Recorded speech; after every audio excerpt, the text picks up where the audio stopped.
ధరం విష్ణుం శశివర్ణం చతుర్భుజం ప్రసన్నవదనం ధ్యాయేత్ సర్వవిఘ్నోపశాంతయేత్. గురుర్బ్రహ్మా గురుర్విష్ణుః గురుర్దేవో మహేశ్వరః గురుః సాక్షాత్ పరబ్రహ్మ తస్మై శ్రీగురవై నమః. వ్యాసాయ విష్ణురూపాయ వ్యాసరూపాయ విష్ణవే నమో వై బ్రహ్మనిధయే వాసిష్ఠాయ నమో నమః. కూజంతం రామ రామేతి మధురం మధురాక్షరం ఆరుహ్య కవితాశాఖాం వందే వాల్మీకికోకిలం. శ్రుతిస్మృతిపురాణానాం ఆలయం కరుణాలయం నమామి భగవత్పాదశంకరం లోకశంకరం. వాగర్ధావివ సంపృక్తౌ వాగర్ధప్రతిపత్తయే జగతః పితరౌ వందే పార్వతీ పరమేశ్వరౌ. సూక్తిం సమగ్రయతున స్వయమైవ లక్ష్మీః శ్రీరంగరాజమహిషీమధురైః కటాక్షైః. వైదగ్ధ్యవర్ణగుణగుంభనగౌరవైర్యాం కండూలకర్ణకుహరాः కవయోధయంతి.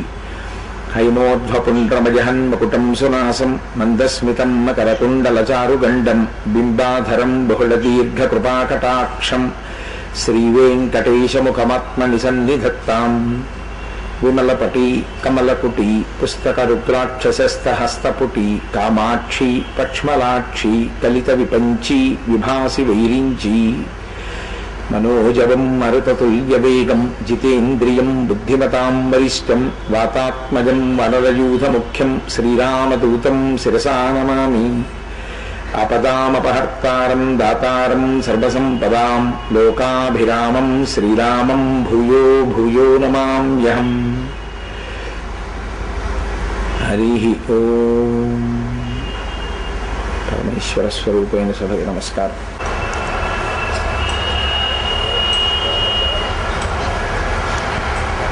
మా తండ్రి గారు సుందర శివరావు గారని మహానుభావుడు, నాకు ప్రాతస్మరణీయులు, తండ్రిగాను పరమభక్తి తత్పరులుగాను కూడా. వారు మా వంశ ప్రవరని మా పినతండ్రులు మా పెద్దతండ్రులు గురించి చెప్పుకుంటూ ఒక పద్యం చేసుకున్నారు. ఆత్రేశగోత్రాన ఆరాధ్య కులమున యాజుషేఖలో నవతరించి విద్యాధికుండవు వీర శరభయాఖ్యుడు అస్మత్ పితామహుండు. అతని సుతుడు రాజకీయోద్యోగి రాజన్నతనయుండు పేరమ్మయ్యను సాధ్వి పేర్మి సుతుడా అని వాళ్ళ అన్నదమ్ముల పేర్లన్నీ చెప్తూ నన్ను సుందర శివనాముడండ్రు కరుణనీలుము విశ్వేశ కాశికేశ అని చెప్పుకున్నారు ఆయన. ఓ కాశికి ఈశ్వరుడా, ఓ విశ్వేశ్వరుడా, నన్ను కరుణతో ఎలుకో అని కోరుకున్నారు ఆయన. కోరుకుని శంకర శతకము అని గ్రంథరచన చేస్తూ దానికి మకుటంగా మా కుటుంబ చరిత్రనంతటినీ కూడా వివరిస్తూ కాశీ విశ్వనాథుడి యొక్క అనుగ్రహాన్ని అపేక్షించారు. అంతటి మహాభక్తి తత్పరులు మా తండ్రి గారు.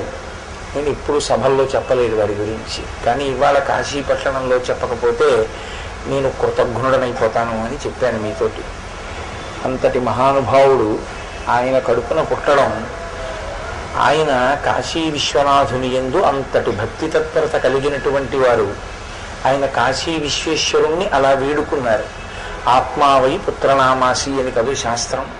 తండ్రి కొడుకుగా లోకంలో తిరుగుతూ ఉంటాడు అని. కాశీ పట్టణంలో మా నాన్నగారు మా కుటుంబం గురించి చెప్పిన పద్యంతో ప్రారంభం చేద్దాము అని అనుకున్నాను. అందుకని ఆత్రేశ గోత్రాన ఆరాధ్య కులమున యాజుషేఖలో నవతరించి అని మా తండ్రి గారు చెప్పుకున్న పద్యాన్ని మొట్టమొదట్లో ఒకసారి ప్రస్తావించాను. కాబట్టి ఇవాళ మా తండ్రి గారు చాలా సంతోషిస్తారు. ఏ లోకంలో ఉన్నా ఓ కాశీ పట్టణంలో నా కొడుకు ప్రవచనం చేస్తున్నాడు అని. ఈ తత్పూర్వం కూడా నేను కాశీ వచ్చాను, కానీ ఇలా ఒక సభను ఉద్దేశించి ప్రవచనం అని ప్రత్యేకంగా చెయ్యలేదు. ఈసారి అది మాతాజీ యొక్క సంకల్ప స్వరూపంగా నేను అనుగ్రహింపబడ్డాను. ఎందుచేత అంటే ఇవాళ మా తండ్రి గారు చాలా చాలా సంతోషిస్తారు, మా తల్లి గారు చాలా సంతోషిస్తారు. మనం కాశీ పట్టణానికి వచ్చి ఉన్నాం, వారణాసి ప్రవేశం చేశాం.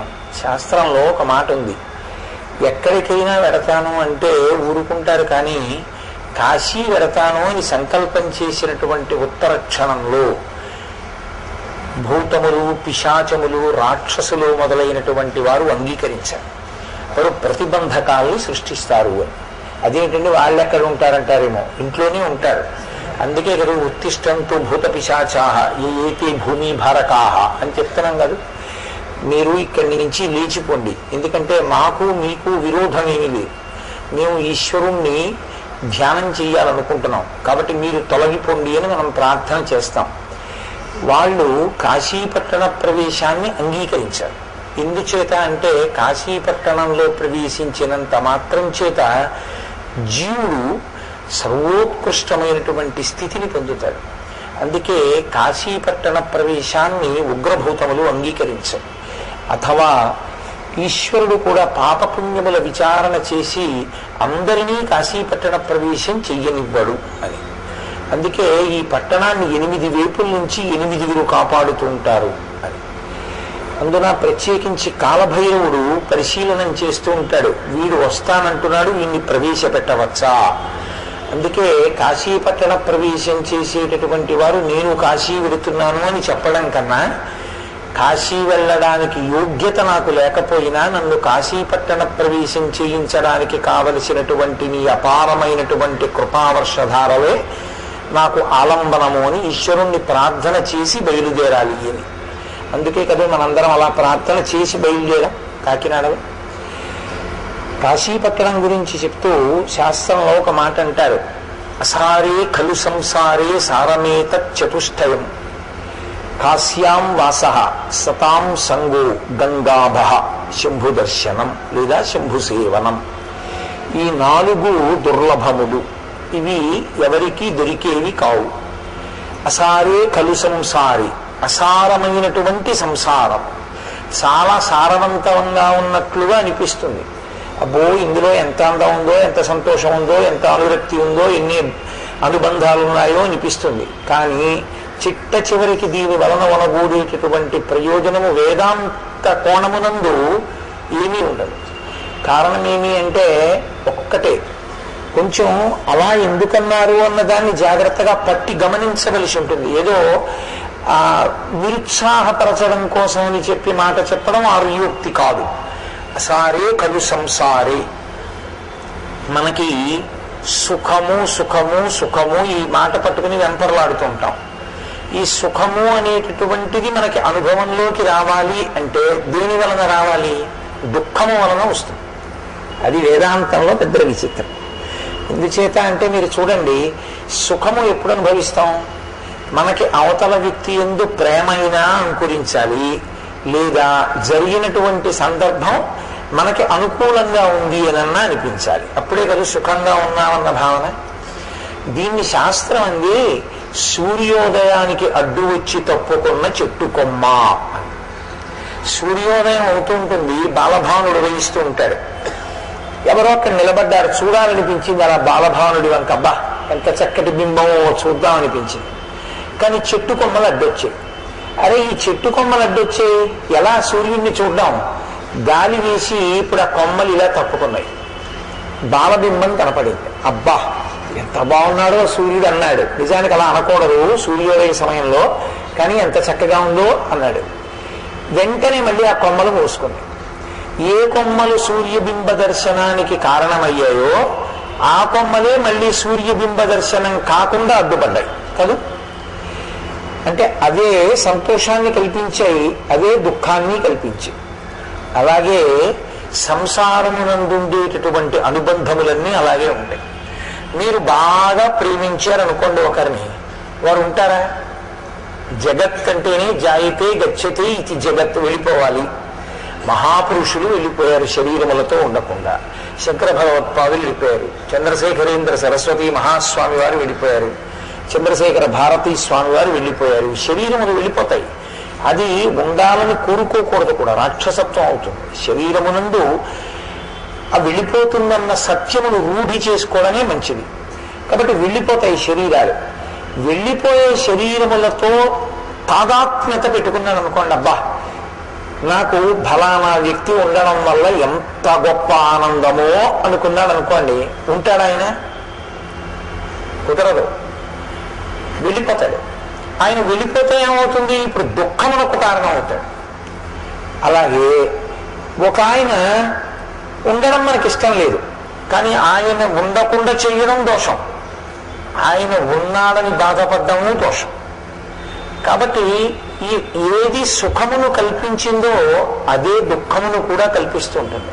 సంసారమునందుండేటటువంటి లక్షణం ఏమిటంటే ఏ ఒక్కటి అన్ని వేళలా కేవలము సుఖకారకములు కావు.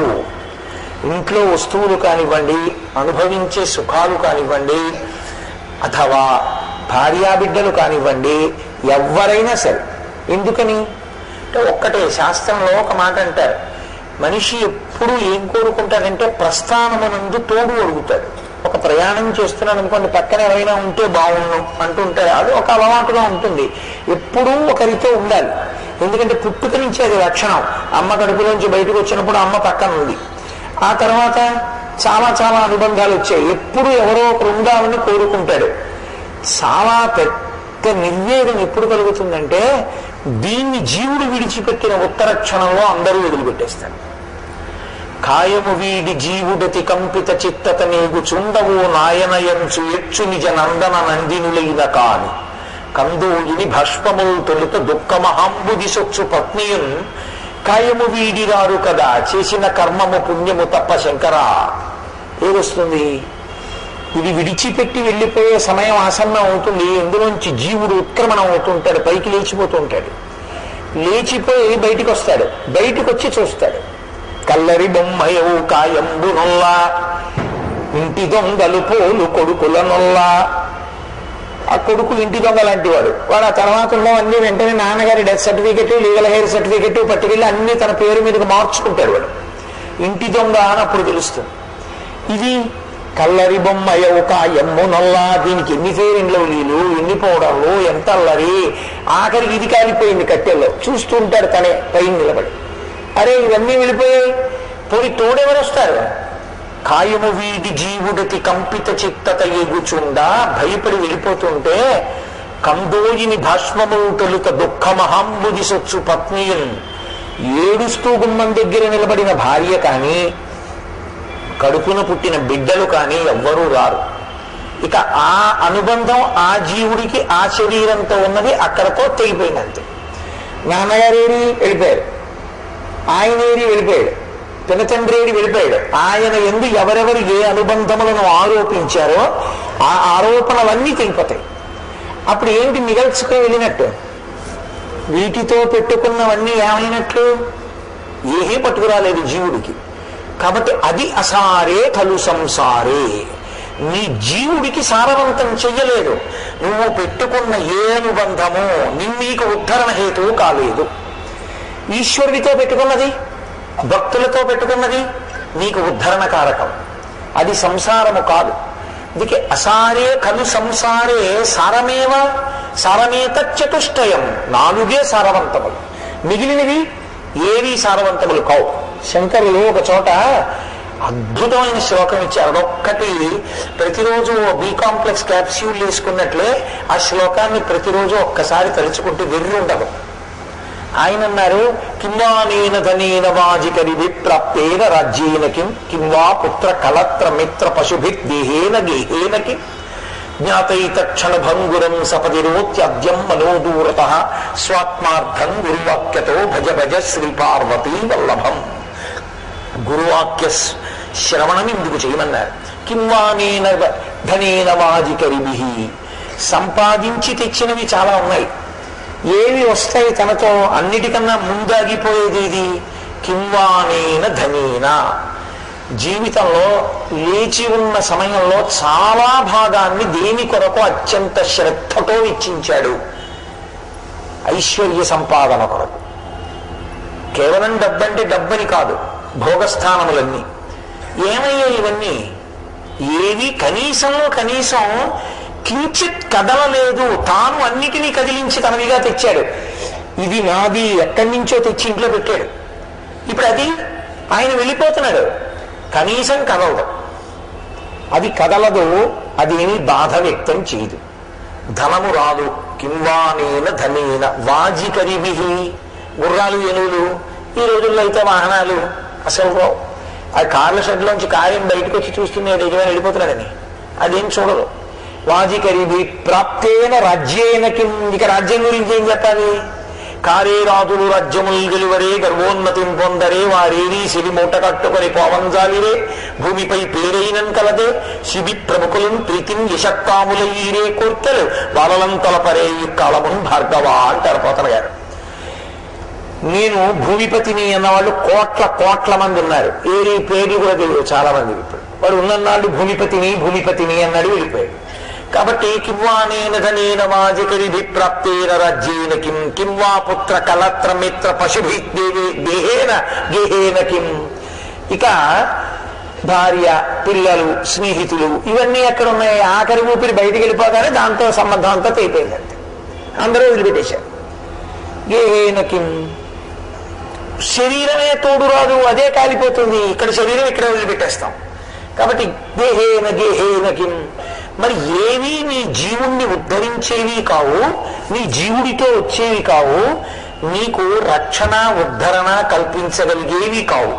దాని మీద మాత్రం జాగృతి ఎందు ఉన్నంత తాదాత్మ్యత వేరొక దాని ఎందు ఉండదు. శంకర భగవత్పాదులు ఏదైనా చెప్పారు అంటే పరిశీలించుకో అని ఆయన ఉద్దేశ్యం. జగద్గురువులు కనుక మరొక మాట మాట్లాడితే ఎలా మాట్లాడతారంటే నాలా ఊకదంపుడుగా మాట్లాడరే. ఆయన ఒక్క పాదం చెప్తారు, నాన్న బాగా విచారణ చెయ్యి.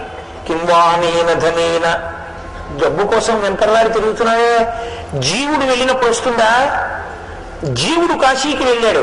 జీవుడి శరీరాన్ని తీసుకుని దీన్ని ఉపకరణంగా తీసుకుని కాశీకి వెళ్ళాడు, గంగలో ములిగాడు. అది వస్తుంది నీకు తోడుగా, డబ్బు రాదు. ఇప్పుడు డబ్బుని డబ్బుగా దాచుకునే ప్రయత్నం చేయకు, డబ్బుని కాశీయాత్రకు ఉపయోగించుకోవడం నేర్చుకో. కాబట్టి కింవానేన ధనేన వాధికరిభి ప్రాప్తేన రాజ్యేన కిమ్మని శంకరుల అండంలో ఎంత అసారమో సంసారం చెప్తున్నారు. అసారే ఖలు సంసారే సారమేత చతుష్టయం. కానీ ఈ అసారమైన సంసారమునందు ఈ శరీరంలో మనం ఉండగా చాలా సారవంతమైనది, మనని అనుగ్రహించగలిగినది, లోనున్న దాన్ని పైకి ఎత్తగలిగినది. ఏది? ఓ విత్తనం నేల మీద పడింది అనుకోండి, ఓ బండ మీద పడింది, అసలు మొలకెత్తడం సమస్య లేదు. ఊసర క్షేత్రంలో పడింది, మొలకెత్తదు. సారవంతమైన భూమిలో పడింది. ఇప్పుడు దానికి ఒక నీటి చుక్క తగిలింది అనుకోండి, అది లోపల నుంచి అంకురం పైకొచ్చి మహావృక్షం అవుతుంది. సారమేత చతుష్టయం. మనకి లోపల ఉన్నటువంటి జీవుణ్ణి బాగా పోషించి భగవంతుడి వైపు నడిపించగలిగినవి 4. సారమేత చతుష్టయం. అవి కాశ్యాం వాస. కాశీపట్టణానికి వెళ్ళి కాశీపట్టణంలో ఉండడం. అంటే కాశీపట్టణానికి వెళ్ళి ఏదో కాశీపట్టణం చూశామని చెప్పి వెంటనే వెళ్ళిపోవడం కాదు, కాశీపట్టణంలో ఉండాలి. ఇక్కడ కాశ్యాం వాస. కాబట్టి మీరు గమనించవలసిన మొదటి లక్షణం ఏమిటంటే, మీరు వెళ్ళి ఏం చేశారన్న దాంతో సంబంధం లేకుండా మీరు వెళ్ళి ఉంటే చాలు అనుగ్రహించగలిగిన పట్టణం కాశీపట్టణం. కాశీపట్టణానికి వెళ్ళి ఏం చేశాడు? ఆయన అదృష్టం. వెళ్ళి ఏమైనా చేస్తే ఏమీ చేయలేదు, కాశీలో ఉన్నారు, అనుగ్రహం వస్తుందా? పరిపూర్ణంగా వస్తుంది. కాశీలోనే కాపరం చేసిన వాడు అదృష్టవంతుడు. కనీసం కాశీ వెళ్ళి ఉన్నాను ఇన్ని రోజులు, ఏం చేశావు? ఏమీ చేయలేదు. వంట వాళ్ళని తీసుకెళ్లి పలహారం చేయించుకునేవాడిని, మధ్యాహ్నం భోజనం చేసేవాడిని, సాయంకాలం ఎవరో ఒక ఆయన వచ్చారో చెప్పాడు విన్నాను, రాత్రి పడుకున్నాను. ఇది ఇంకొక క్షేత్రానికి వెళ్ళి అన్నారనుకోండి, మీరు ఉపయోగించుకోలేదని గుర్తు. కాశీకి వెళ్ళి ఇలా అన్నారనుకోండి, అంటే అలా ఉండమని నా ఉద్దేశ్యం కాదు, కానీ కాశీకి వెళ్ళి అలా ఉన్నా చాలని చెప్తాను శాస్త్రం. కాశ్యాం వాస. కాశీలో ఉంటే చాలు. కాశ్యాం వాస సతాం సంగో. సత్పురుషులతోటి సహవాసం ఉంటే. ఎందుకని? సత్పురుషుడు ఎటువంటి వాడంటే ఏనుగు పక్క మావటి వంటి వాడు. ఏనుగు తొండానికి ఒక లక్షణం ఉంటుంది, అది ఎప్పుడు ఇలా ఎత్తుతూ ఉంటుంది, ఇలా నడిచి వెళ్ళిపోతూ ఉంటుంది. ఆ పక్కన ఉన్న కొమ్మని ఇలా ఉంచుతుంది, ఇలా వెళ్ళిపోతూ ఉంటుంది, ఏదో కనపడితే దాన్ని లాగుతూ ఉంటుంది. మావటి పక్కన నడుస్తున్నారు అనుకోండి, ఇలా తొండని ఎత్తినప్పుడల్లా ఒకసారి ఇలా అంటాడు, అంటే ఇలా దింపేస్తూ ఉంటుంది, ఏమి పాడు చేయదు. అలాగే మన మనస్సు కూడా ఏనుగు తొండంలో ఊగుతూ ఉంటుంది, ఎప్పుడు దేని వైపుకి వెళ్ళిపోదామా అని. పక్కన ఒక సత్పురుషుడు ఉన్నాడు అనుకోండి, ఆయన అలా అటు ఇటు వెళ్ళనివ్వడు. ఆయన భగవంతుడి వైపుకి తిప్పుతాడు మావటి వాళ్ళ. కాబట్టి సతాం సంగో, ఒక సత్పురుషుడితోటి సహవాసము. సతాం సంగో గంగాభ, గంగానదీ స్నానము. గంగానది యందు మునుక, స్నానము వేరు, స్నానములో అనేక రకాలు ఉంటాయి. నేను మీతో తరచు మనవి చేస్తుంటాను విషయాన్ని. నీళ్లు తీసి తలమించి పోసుకోవడం అనేటటువంటి ప్రక్రియ హీనాతిహీనమైనటువంటి ప్రక్రియ. స్నానము అంటే నిజానికి మజ్జనము. మజ్జనము అంటే తల మునిగేటట్టుగా నీటి యందు మునగాలి, మునిగితే స్నానం చేశాడని. కాబట్టి గంగాభ, గంగానది యొక్క స్నానము. శంభుసేవనం, శంభు అంటే శంభావయతీతి ఇది శంభు. శంభుసేవనం నాలుగోది. శంభు అన్న మాటకి శంభావయతీతి ఇది శంభు. మనకి సుఖము అన్న భావనని ఇచ్చేవాడు, సుఖమును ఇచ్చేవాడు శంభుమూర్తి. అయితే అస్తమానం సుఖాలే ఇస్తూ వెళ్ళడం సాధ్యం అవుతుందా? మీరు ఒకటి ఆలోచించండి. అసలు దుఃఖస్పర్శ లేని సుఖము మనుష్య ప్రాణికి ఉండదు. ఎప్పుడూ సుఖమే అనుభవిస్తాను అన్నాడు అనుకోండి, ఒక్కనాటికి వాడు మనుష్యుడుగా ఉండడానికి వీలు లేదు అని గుర్తు. అందుకే మనుష్య శరీరంలోకి వస్తే శంకర భగవత్పాదులంతటి వారికి భంగధర వ్యాధి వచ్చింది, రామకృష్ణ పరమహంస అంతటి వారికి రాచపుండు పుట్టింది, రమణ మహర్షి అంతటి వారికి సర్కోమా పుట్టింది. జ్ఞాని దాన్ని సాక్షిగా చూస్తాడు, శరీరమే పుండు, పుండికి పుట్టిన పుండు అని. తప్ప ఎప్పుడూ సుఖంగా ఉండడం కుదరదు. ఎప్పుడూ సుఖంగా ఉండాలి అంటే కేవలము పుణ్యమే చేసి ఉండాలి. కేవలము పుణ్యమే చేస్తే అసలు మనుష్యుడిగా ఉండడు, దేవతగా ఉంటాడు. కాబట్టి మనుష్యుడిగా ఉన్నాడు అంటే సుఖ దుఃఖములు రెండూ అనుభవిస్తాడు అని గుర్తు. పాపపుణ్యములు రెండు. కానీ మరి ఎదగడం అంటే దుఃఖమునకు సుఖమునకు సాక్షిగా ఉండగలిగిన జ్ఞానిగా పెరగగలగాలి. ఆ జ్ఞానమును పొందాలి ఈశ్వరానుగ్రహంతో. దానికి తొలిమెట్టు వైరాగ్యం. వాయువు చూడండి అలా వెళ్ళిపోతూ మల్లె పువ్వుల నుంచి వెళుతుంది.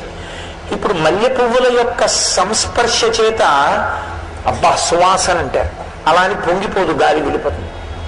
ఏదో ఒక కుక్క కలేబరం మీద పెడుతుంది, దుర్గంధం చి అని ఇలా ముక్కు మూసుకుంటారు, గాలి కుంగిపోదు, వెళ్ళిపోతుంది. పొంగు కుంగు లేకుండా ఉండగలగడాన్ని వైరాగ్య సుఖము అంటారు. దానిని మించిన సుఖం ఇంకోట్లేదు. మిగిలిన సుఖాలు సముద్రపు టలవలా తిరిగి విరిగి పడిపోతాయి. వైరాగ్య సుఖము కేవల సుఖం. దాని ఎందుకంటే ఇంకా కష్ట సుఖములు రెండింటికి కూడా సాక్షిగా ఉంటాడు తప్ప, వస్తాయి పాపపుణ్యముల గృహంలో వెళ్ళిపోతున్నాయి, మంచిదే అలా సాక్షిగా ఉంటాడు. కాబట్టి ఆ వైరాగ్య సుఖము ఇచ్చిన వాడెవరో వాడు శంభుమూర్తి. బాహ్యమునందు సుఖం ఇస్తాడు, అసలు గొప్పదైనటువంటి వైరాగ్య సుఖాన్ని ఇస్తాడు. దానివల్ల మోక్షమునకు కారణమవుతుంది, జ్ఞానావిర్భావములకు హేతు అవుతుంది. కాబట్టి అది ఇవ్వగలిగిన వాడెవరో వాడు శంభు. శంభుసేవనం. శంభుమూర్తి అంటే వేరెవరో కాదు, విశ్వేశ్వరుడు విశ్వనాథుడే శంభుమూర్తి. కాబట్టి ఈ నాలుగు ఉన్నాయే, ఇవి అసారమైనటువంటి సంసారమునందు అత్యంత సారవంతములు. ఏ కాశ్యాం వాస, కాశీపట్టణంలో ఉండడం, సతాం సంగో, సత్పురుషులతో కలిసి ఉండడం ప్రయత్నపూర్వకంగా. ఎందుకంటే మీరు ఒకటి గుర్తుపెట్టుకోవాలి, అసలు సత్పురుషుడు అన్నవాడికి ఉండే మొదటి లక్షణం ఏమిటో తెలుసా అండి? సంగమునకు దూరంగా ఉంటాడు. ఎందుచేత అంటే ఆయనకి అదంత పెద్ద ఇష్టం కాదు. లోకంలో మీరు ఎప్పుడైనా గమనించారో లేదో, మనిషి మనస్సుకి ఆలంబనం కావాలి. అది ఎప్పుడూ కూడా ఏదో ఒక సుఖాన్ని అడుగుతుంది. దాని పని ఏంటంటే మనసుది దుఃఖాన్ని అడగదు. నాకు ఇంజక్షన్ చేస్తే బాగుండు, నా కాళ్ళు ముళ్ళు గుచ్చుకుంటే బాగుండు, నా పంచె మేకి పట్టుకుని చిరిగిపోతే బాగుండు, అలా ఏం అడగదు. అది ఇంకో పంచె వస్తే బాగుండు, నా కాళ్ళు ఎప్పుడూ ముళ్ళు దిక్కుండా ఉంటే బాగుండు, నా ఒంటి మీద ఒక్క మచ్చ పడకుండా ఉంటే బాగుండు అంటుంది. అలా ఎప్పుడూ సుఖాలు కోరుకునేటటువంటి మనసుకి అత్యంత తేలికగా సుఖాన్ని కొనుక్కునే మార్గం ఏమిటో తెలుసా అండి? పావలాకాసు ఖర్చు లేకుండా భగవంతుడిచ్చిన విభూతిని వాడుకుని సుఖాన్ని అనుభవించడం అంటే పక్కవాడిని పిలిచి మాట్లాడడం. పక్కవాడికి ఇదే కావాలి. అందుకే మనుష్య ప్రాణి ఎప్పుడూ ఇంకోటితో మాట్లాడుతూ ఉంటాడు. మీరు చూడండి, ఇప్పుడు కరెంటు పోయిందనుకోండి, దానికి అవసరం ఉన్న వాళ్ళు వెళ్తే అర్థం ఉంది, దానికి అవసరం లేని వాళ్ళు ఎందుకు లేచి వెళ్ళడం? ఏదో కుతూహలం వెళ్ళిపోవాలి. కాబట్టి అది ఎప్పుడూ సుఖాన్ని కోరుతుంది. కాబట్టి ఏదో పుల్లు మాట్లాడుతుంది. ఇది సత్పురుషుడికి అసహ్యం. ఆయనకి ఏం కోరుకుంటుంటారంటే ఏకాంతం, భగవంతుడితో కలిసి ఉండాలి, భగవద్భక్తులతో కలిసి ఉండాలి, భగవత్ సంబంధం మాట్లాడాలి. తద్విరుద్ధంగా మాట్లాడుతున్నారనుకోండి విసుగ్గా ఉంటుంది ఆయనకి. అందుకని ఆయన సంఘానికి దూరంగా ఉంటాడు. నాకొద్దు వీళ్ళందరూ అని ఏకాంతంలో ఉంటాడు. అసలు ఇంకా మహాత్ములు సంగమనందుండి నిస్సంగులుగా ఉంటారు. చంద్రశేఖరేంద్ర సరస్వతి మహాస్వామి గారు ఎదురుగుండా ఉన్న వాళ్ళతో మాట్లాడుతూ ధ్యానంలో ఉండేవారు. ఎంత ఆశ్చర్యం! అలా ఉండగలరు మహాపురుషులు. కాబట్టి వారికి సుఖమునందు వెంపర్లాట ఉండదు. వారికి ఎప్పుడు ఏకాంతం అంటే ఏది ఒక్కటే ఉందో ఆ ఒక్కటిగా తాను ఉంటాడు. ఆ ఒక్కటిగా ఉన్నది ఆత్మ, దానొక్కటిగా ఉంటాడు. అందుకే రామకృష్ణ పరమహంస లోకంలో ఎంగిలి కానిది ఒక్కటే ఉంది అనేవారు. ఏది అంటే ఆత్మ ఒక్కటే. ఎందుకంటే మిగిలినవి ఏవైనా వర్ణించాననుకోండి, నేను చంద్రబింబాన్ని వర్ణిస్తే నా నోట్లోంచి వర్ణింపబడింది కాబట్టి నాలిక ఎంగిలి చంద్రబింబానికి తగిలినట్టే చంద్రుడి గురించి వర్ణిస్తే చంద్రుడు ఎంగిలి అయ్యాడు, సూర్యుడి గురించి వర్ణిస్తే సూర్యుడు ఎంగిలి అయ్యాడు. ఆత్మని చెప్పడం కుదరదు. ఎతో వాచో నివర్తంతే అప్రాప్య మనసా సహా. ఇక మనస్సు వాక్కు ఎక్కడ చెప్పలేక అనుభవంలోకి మాత్రమే వస్తుందో అది ఆత్మ. కాబట్టి ఆత్మ వాక్కుల చేత చెప్పబడదు. కాబట్టి ఆత్మ ఒక్కటే ఎంగిలి కాలేదు అనేవారు రామకృష్ణ పరమహంస. కాబట్టి అదిగో అటువంటిది ఇవ్వగలిగిన వాడెవరో, అటువంటి సుఖం ఇవ్వగలిగిన వాడెవరో, అటువంటి భాగ్యాన్ని జీవితంలో భగవద్భక్తితో హాయిగా ఎప్పుడు ఏదో భగవంతుడి గురించి ఆలోచిస్తూ, చదువుకుంటూ, జపం చేసుకుంటూ, స్మరిస్తూ, ధ్యానం చేస్తూ పరవశించిపోదామని ఏకాంతం కోరుకోగలిగినటువంటి స్థితికి ఎదగగలిగితే వాడు ధన్యాత్ముడు. సుఖదుఖముల యందు సమస్థితిలో నిలబడగలిగితే వాడు ధన్యాత్ముడు. అది ఇవ్వగలిగిన వాడు శంభుమూర్తి, విశ్వనాథుడు. కాబట్టి సతాం సంగో గంగాభ శంభుసేవనం, గంగా స్నానము, శంభుసేవనము, ఇవి 4 అంత గొప్పవి. మంచిదేనండి. కాశ్యాం వాస అంటున్నారు కదా, కాశీపట్టణంలో ఉండడమే అంత గొప్పది ఎందుకయింది? కాశీపట్టణంలో ఉండడం అంటే ఏం చేయాలి? మీరు కాశీపట్టణంలోకి ప్రవేశించాలి. దీనికి ఒక హద్దు ఉంది. 5 క్రోశములు అని, 5 క్రోశముల దూరం కాశీ. ఇంటిలోకి రావాలి, పట్టణం లోపలికి రావాలి. వస్తే ఇక్కడ సంకల్పం చెప్పేటప్పుడు అనేకమైన పేర్లు చెప్తారు. మహాశ్మశాని అంటుంటారు. కాబట్టి దీనికి మహాశ్మశానం అని ఒక పేరు వారణాసి పట్టణానికి. ఈ పట్టణం లోపలికి రావాలి. ఏమీ కష్టమా? కలకత్తా వెళ్ళటం లేదా, ఢిల్లీ వెళ్ళటం లేదా, ఇంకో పట్టణం వెళ్ళటం లేదా? కాశీలోకి రాలేవు. కారణం ఏమి అంటే నేను కాదు చెప్పవలసింది, పరమశివుడు చెప్పాడు. లోకానికి ఎప్పుడైనా జ్ఞానం ఇవ్వవలసి వస్తే పార్వతీదేవి పరమేశ్వరుణ్ణి ప్రశ్నిస్తుంది. పరమేశ్వరుడు ఆవిడికి చెప్తూ ఉంటాడు. ఆవిడ ద్వారా లోకానికి అందుతూ ఉంటుంది. ఆయనే పార్వతీదేవితో ఒకప్పుడు కాశీపట్టణం ఎందుకంత గొప్పదో, కాశీపట్టణంలోకి ఎందుకు అసలు లోకులు ప్రవేశించడం అంత సాధ్యం కాదో, కాశీపట్టణంలోకి ప్రవేశించి ఉండగలిగాడు అంటే అంత గొప్పది ఎందుకయిందో చెప్పాడు. చెప్తూ ఆయన అన్నాడు, అనిశంబు మన చేత అవిముక్తమయ్యుంట ముగ్ధాక్షి ఇది అవిముక్తమయ్యి, మనకు ఆనందంబునరించు కావున ఆనంద విపినాభిదానమయ్యి. ఓ పార్వతి, దీనికి ఎన్ని పేర్లు ఎందుకు వచ్చాయో నేను చెప్తున్నాను విను. సమ్మసింతు మహాశ్మశాన భూములనే కాన నేనుంట మహాశ్మశానమయ్యి, నూరంత ప్రొద్దుండ ఉండు రుద్రుండ నేను గుట చేసి ఇది రుద్రగేహాఖ్యయ్యి, వరుణయు అసియు కలియును ఇట అక్షర సరవితో కూడి వారణాసి సంజ్ఞయ్యి, గాశ్రుదీప్తాయనంగా విఖ్యాతమైన ధాతువున కాశీయ్య భూతలంబునందు అని చెప్పాడు. ఓ పార్వతి, పట్టణానికి ఒక్కటే పేరు కాదు, అనేకమైన పేర్లు ఉన్నాయి. దీనికి ఈ పేర్లు ఎందుకు వచ్చాయో తెలుసా? అనిశంబు మన చేత అవిముక్తమయ్యుంట ముగ్ధాక్షి ఇది అవిముక్తమయ్యే. ఈ పట్టణాన్ని నేను ఎప్పుడూ విడిచిపెట్టను. ఇప్పుడు మీకు వెంటనే ఒక అనుమానం వస్తుంది, అసలు భగవంతుడు లేని ప్రదేశం ఒకటి ఉంటుందా అండి? ఉండదు కదా. మరి ఈ పట్టణం ఒక్కటి నేను ఎప్పుడూ విడిచిపెట్టను అని ఎందుకన్నాడు శివుడు అంటే, ఎంత పవిత్రమైన ప్రదేశమైనా ఆ ప్రదేశమంతా కూడా మహాప్రలయమునందు పరమేశ్వరుని యందు లీనమైపోతుంది. అప్పుడు ఇంకా ఏమీ ఉండవు. పోతన గారు భాగవతంలో వర్ణిస్తారు, లోకంబులు లోకేశులు లోకస్తులు తెగిన తుది అలోకంబగు పింజీకటి కావల యవ్వండేకాకృతి వెలుగు అతని నేసేవింటుందంటారు. అప్పుడు లోకాలు ఉండవు, లోకస్తులు ఉండరు, అంటే ఇందులో ఉండేవారు ఉండరు, లోకేశులు వీటిని పరిపాలించే వాళ్ళు ఉండరు. తెగిన తుది ఇవన్నీ కూడా నీటిలో కలిసిపోయిన తరువాత సూర్యచంద్ర ప్రకాశం ఆగిపోతే కటిక చీకటి ఆవరిస్తుంది. అలోకంబకు పింజీకటి కావల యవ్వండేకాకృతి వెలుగు, వీటికి అవతల ఒక్క ఆయన ఉండిపోతాడు. నతత్ సూర్యోభాతి చంద్ర తారకం నేమా విద్యుతో భాతి కుతోయమగ్ని, అక్కడిక సూర్యచంద్రుడు ఎవరుండరు, ఆయన ఒక్కడే ప్రకాశిస్తూ ఉంటాడు. అలా ప్రకాశించేటటువంటి పరమాత్మ ఒక్కడు ఉండిపోయి సమస్తమైనటువంటి బ్రహ్మాండములు లయమైపోతాయి, మహాప్రలయంలో అయిపోయి పరమేశ్వరుడిలో చేరిపోతాయి.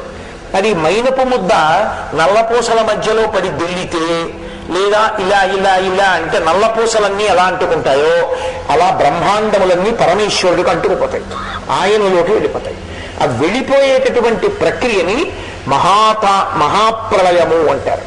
ఆ మహాప్రలయమునందు ఆయన చేసే తాండవానికి ఆవిడొక్కతే సాక్షి, ఇంకెవ్వరు ఉండరు.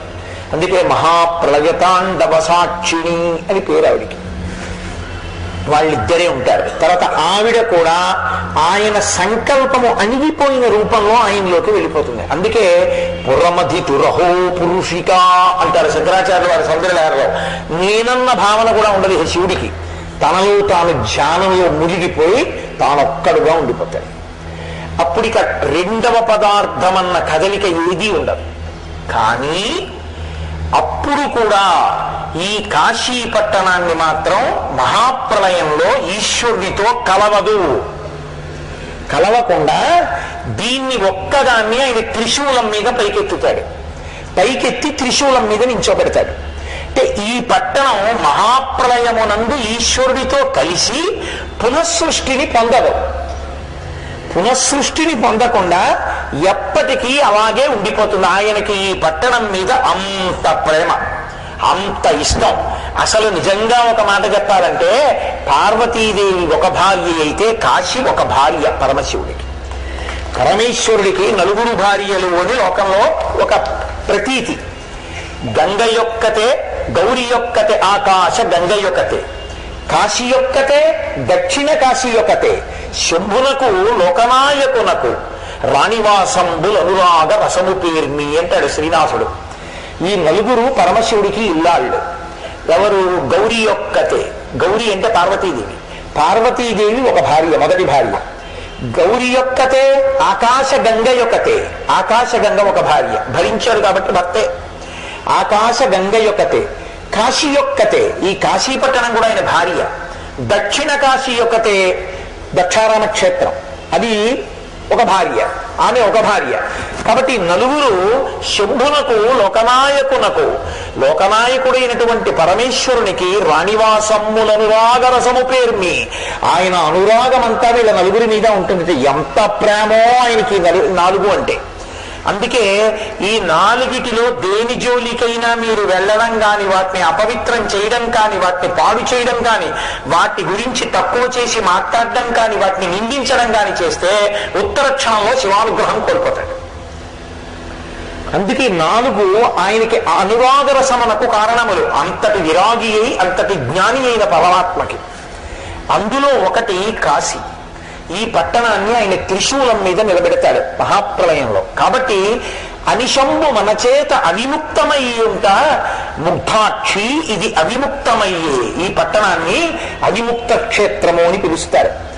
ఎప్పుడు అసలు ఒక క్షణం కూడా మన ఇద్దరం ఇక్కడ కదలం. మీకు ఇంకొక మాట నేను చెప్పనా? ప్రతిరోజు విశ్వనాథుడు ప్రచ్ఛన్న రూపంలో లేకపోతే బ్రాహ్మణ రూపంలో కాశీ విశ్వనాథుడి ముక్తి మంటపంలో తిరుగుతూ ఉంటాడు. ఈ పట్టణంలో మధ్యాహ్నం వేళ ఏ ఇల్లాలి చేత్తో అన్నం పెడుతున్నా ఆవిడ్ని అన్నపూర్ణమ్మ ఆవహిస్తుంది. ఆవిడే చెప్పుకుంది, ఆవహిస్తుంది ఆవిడ. ఈ పట్టణంలో వాళ్ళిద్దరు ఎప్పుడూ తిరుగుతుంటారు. అందుకే మీరు ఇక్కడ పడుకున్నా, కూర్చున్నా, నించున్నా పసిపిల్లవాడు అమ్మ ఒడి చుట్టూ, అమ్మ పాదాల చుట్టూ ఆడుకోవడం ఇటువంటిదో కాశీ పట్టణంలో ఉండడం అటువంటి.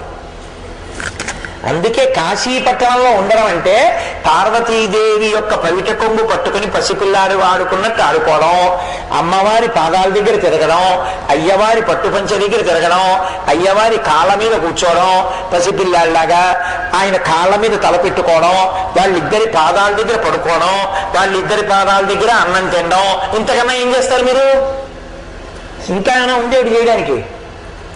ఇంకేం లేవు. ఇవే చేసేవి ఏమైనా ఉంటే అదృష్టవశాత్తు ఇవి ఎక్కడైనా ఎప్పుడైనా ఎలా చెయ్యాలంటే ధ్యానంలో చెయ్యాలి.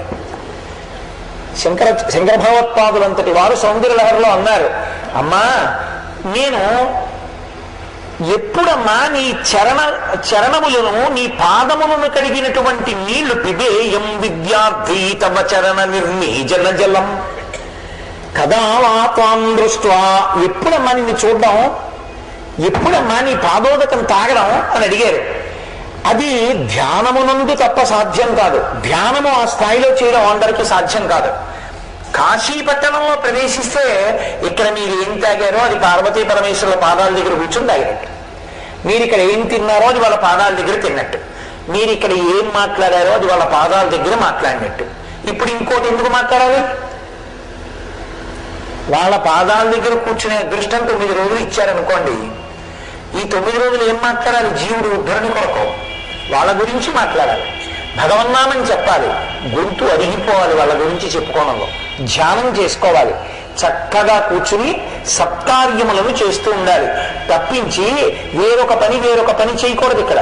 కాబట్టి అనిశము మన చేత అవిముక్తమయ్యుంట ముగ్ధాక్షి ఇది అవిముక్తమయ్యి మనకు ఆనందంబునరించు కావున ఆనంద విపినాభిధానమయ్యే. దీన్ని ఆనందకాననము, ఆనందవనము అని పిలుస్తుంటారు, ఆనందకాననము అని పిలుస్తారు. ఎందుకు పిలుస్తారో తెలుసా? అడిగి ఆనందకాననమునకు అంటారు, ఆనందకాననానికి వెళ్ళొచ్చాడు ఆయన అంటారు. ఎందుకని అంటే ఇది మనకి ఆనందాన్ని ఇస్తుంది పార్వతి అన్నాడు ఆయన. ఈ పట్టణం అంటే ఆయనకు అంత ఇష్టంట.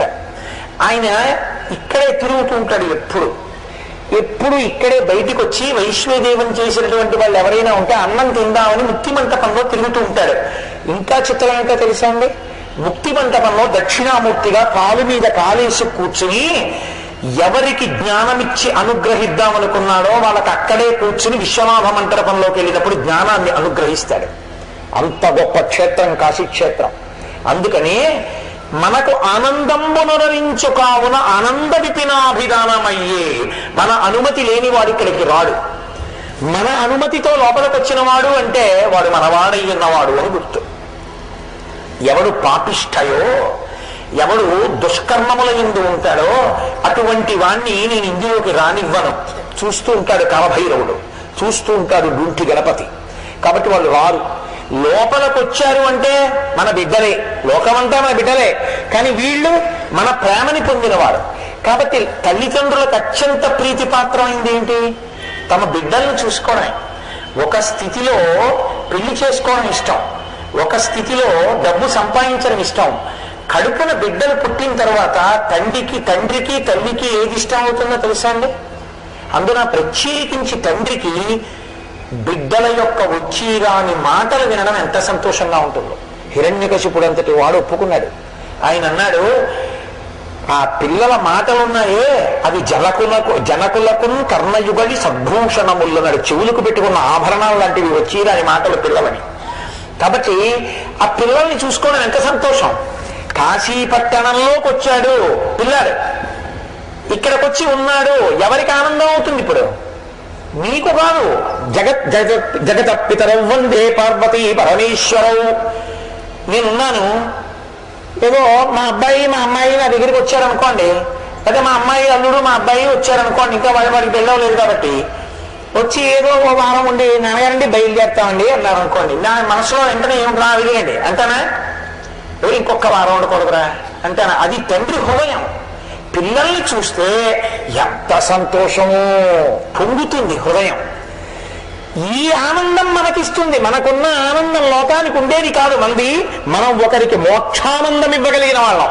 కానీ ప్రేమ యందు మనమే లోకానికి అంతటికీ తల్లిదండ్రులం. వాగర్ధాయుగ సంవృక్తం వాగర్ధ ప్రతిపత్తయే జగత పితరం వందే పార్వతీ పరమేశ్వరవు. అటువంటి మనకి మన పిల్లలు ఇంటికి వస్తే చూసుకుని మురిసిపోతాం. మళ్ళీ 9 రోజులు ఉన్నాం, 10 రోజులు ఉన్నాం, 3 రోజులు ఉన్నామని వాళ్ళు వెళ్ళిపోతుంటే, అదిగో వెళ్ళిపోతున్నారు, వచ్చారు, ఇన్నాళ్ళు ఉన్నారు, వెళ్ళిపోతున్నారు, ఏమిటో మళ్ళీ ఎప్పుడు వస్తారో, మళ్ళీ ఎప్పుడు సంకల్పం చేసుకుంటారో అని మనకి దండగా ఉంటుంది. మళ్ళీ ఎవరో పిల్లలు వస్తూ ఉంటారు. మళ్ళీ ఆ పిల్లలు చూసుకుని కాసేపు ఈ పిల్లల గురించి మర్చిపోతూ ఉండడం. ఏదో పెద్ద కొడుకు వెళ్ళాడు, 2వ వాడు వచ్చాడు, 2వ వాడు వెళ్ళాడు, 3వ వాడు వచ్చాడు, 3వ వాడు వెళ్ళాడు, 7వ వాడు వచ్చాడు. సంతోషం కాదు? అలా మనకి ఆనందం ఇస్తూ ఉంటుంది ఈ పట్టణం. మనకి ఆనందంబు నొరవించుకావున ఆనంద విపినాభిధానమయ్యే సంవసింతు మహాశ్మశాన భూములనే కాన నేనుంట మహాశ్మశానమయ్యే. దీన్ని ఇక్కడికి వచ్చినటువంటి వాళ్ళు మహాశ్మశానే అని సంకల్పం చెప్తారు. ప్రాయశ్చిత్తం చేసుకునే వాళ్ళు వింటారు సంకల్పంలో మహాశ్మశానే అంటారు. ఎందుకు మహాశ్మశానం అని పేరు వచ్చింది అంటే, పరమశివుడు సాకారంగా ఆయన తనంత తానుగా వచ్చి కూర్చున్నాడు అనుకోండి, శ్మశానం అని గుర్తు. అదేంటండి ఆయన కర్మాల ఎందుకు కూర్చోవడం అని మీరు నన్ను అడగచ్చు. పార్వతీదేవి అడిగింది ఈ ప్రశ్న ఒకసారి. కాబట్టి ఎందుకంటే మీరు ప్రయత్నపూర్వకంగా శ్మశానంలో ఉంటారని అడిగింది.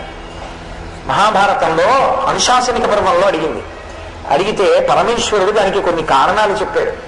పార్వతి, లోకంలో ఉగ్రమైనటువంటి భూతములన్నీ శ్మశానంలో ఉంటాయి.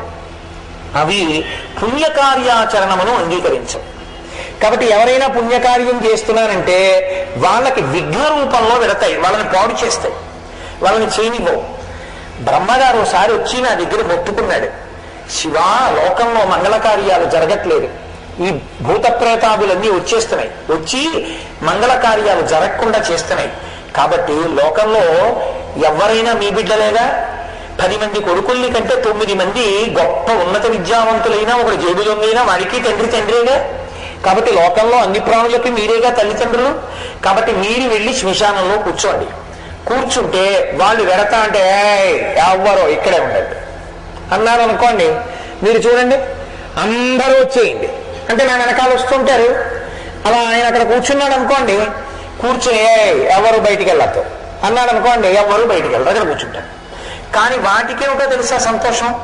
అలా బుద్ధిగా కూర్చో, శ్రద్ధగా కూర్చో అంటే అవేం కూర్చో, వాటికి ఏదో ఒకటి చేస్తూ ఉండాలి. అందుకని ఆయన ఏం చేస్తుంటారంటే కాసేపు తాండవం చేసి వాటిని ఏమారుస్తుంటాడు. అందుకని లోకాన్ని రక్షించడానికి నన్ను బ్రహ్మ కూర్చోమని ప్రార్థిస్తే వెళ్ళి కూర్చున్నాను పార్వతి. చేత కానివాణ్ణి కాదు, నేనక్కడ కూర్చోపోతే వీళ్ళు ఏ పుణ్యకార్యం చేయలేరు, నేను కూర్చున్నాను కాబట్టి చేసుకుంటున్నారు. శివనింద చేస్తే సరే అయితే వెళ్ళండ్రా అన్నాడు అనుకోండి, వాళ్ళ బతుకైపోయినట్టే. కాబట్టి శివనింద చేయకూడదు, మహాపాపం. అందుకు కూర్చుంటాను, ఒకటో కారణం. రెండో కారణం ఏంటో తెలుసా? బ్రతికున్నంత కాలం ఇలా చూపించి దీనికి సంబంధించిన విభూతి ఏదో ఒకటి చెప్పి నా అంతవాణ్ణి నేనంటాడు. నేను పొడుగ్గా ఉన్నాను, నేను తెల్లగా ఉన్నాను, నా జుట్టు నల్లగా ఉంది, నేను ఈ కులం, నేను ఈ పండితుణ్ణి, ఏదో చెప్తాడు. ఒక్కసారి ఊపిరి పైకొచ్చేశాక దాన్ని తాటికేసి కట్టి తీసుకొస్తాడు. తీసుకొచ్చేసిన తర్వాత దాన్ని కాల్చుతుంటాడు. అప్పుడు వాడు అందులోంచి బయటకు వచ్చి చూసుకుంటూ ఉంటాడు. అప్పుడు నేను పండితుడిని, నేను తెల్లగా ఉంటాను, నేను పొడుగ్గా ఉంటాను, నా జుట్టు నల్లగా ఉంటుంది, నాకు శ్లోకాలు వచ్చు, వ్యాఖ్యానాలు వచ్చు, నేను అధికారిని, నీ డబ్బున్నవాడిని, ఇదేం లేదు. ఇంతమంది ఇన్ని చెప్పి నేను ఇది నేనది వాడికన్నా ఇంత గొప్పవాణ్ణి అన్న వాళ్ళందరూ అక్కడొక్క చోట సమానంగా నిలబడతారు పార్వతి. అప్పుడు చూడాలి తమాషా. అది చూడ్డానికి నించుంటారు. మూడో కారణం ఏంటో తెలుసా? బతికి ఉన్నన్నాళ్ళు నా వాళ్ళని అందరితో గడిపాడు.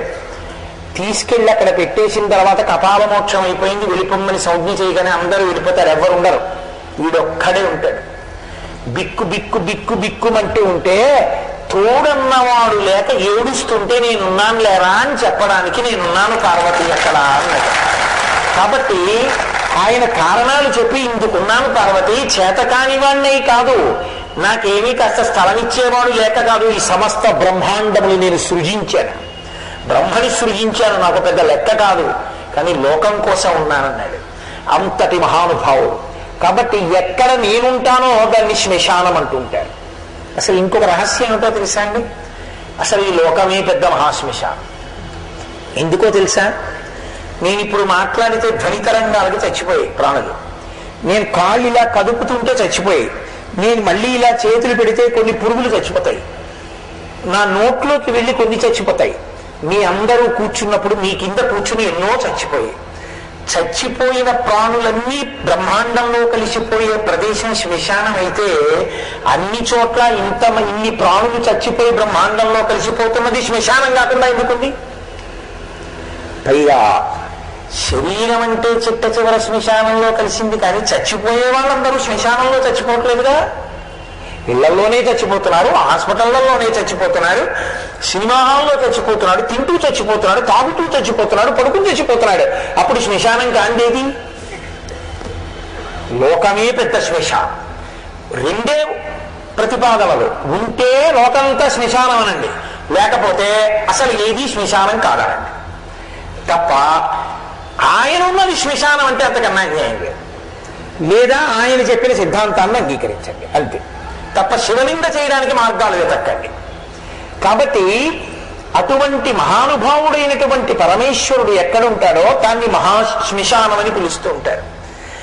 దీన్ని మహాశ్మశానం అంటారు పార్వతి. ఎందుకో తెలుసా?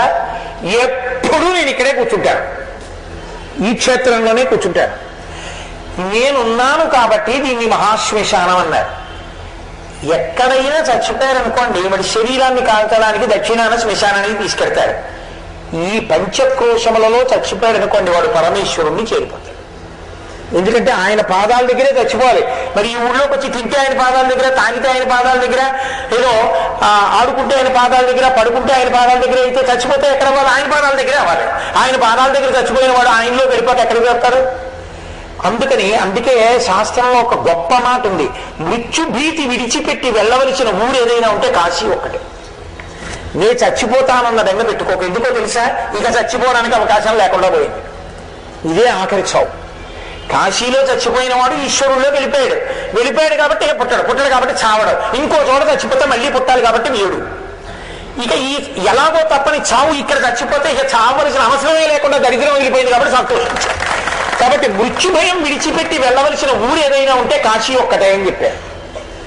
కాబట్టి పార్వతి అనిశంబ మన చేత అవిముక్తమయ్యుంక ముగ్ధాక్షి ఇది అవిముక్తమయ్యి మనకు ఆనందంబునరించు కావున ఆనంద విపినాభిధానమయ్యి సంవసింతు మహాశ్మశాన భూములనే కాన ఇది నేనుంటా మహాశ్మశానమయ్యి ఊరంత ప్రొద్దుంత ఉండు రుద్రుండనే నగుట చేసి ఇది రుద్రగేహాఖ్యయ్యి.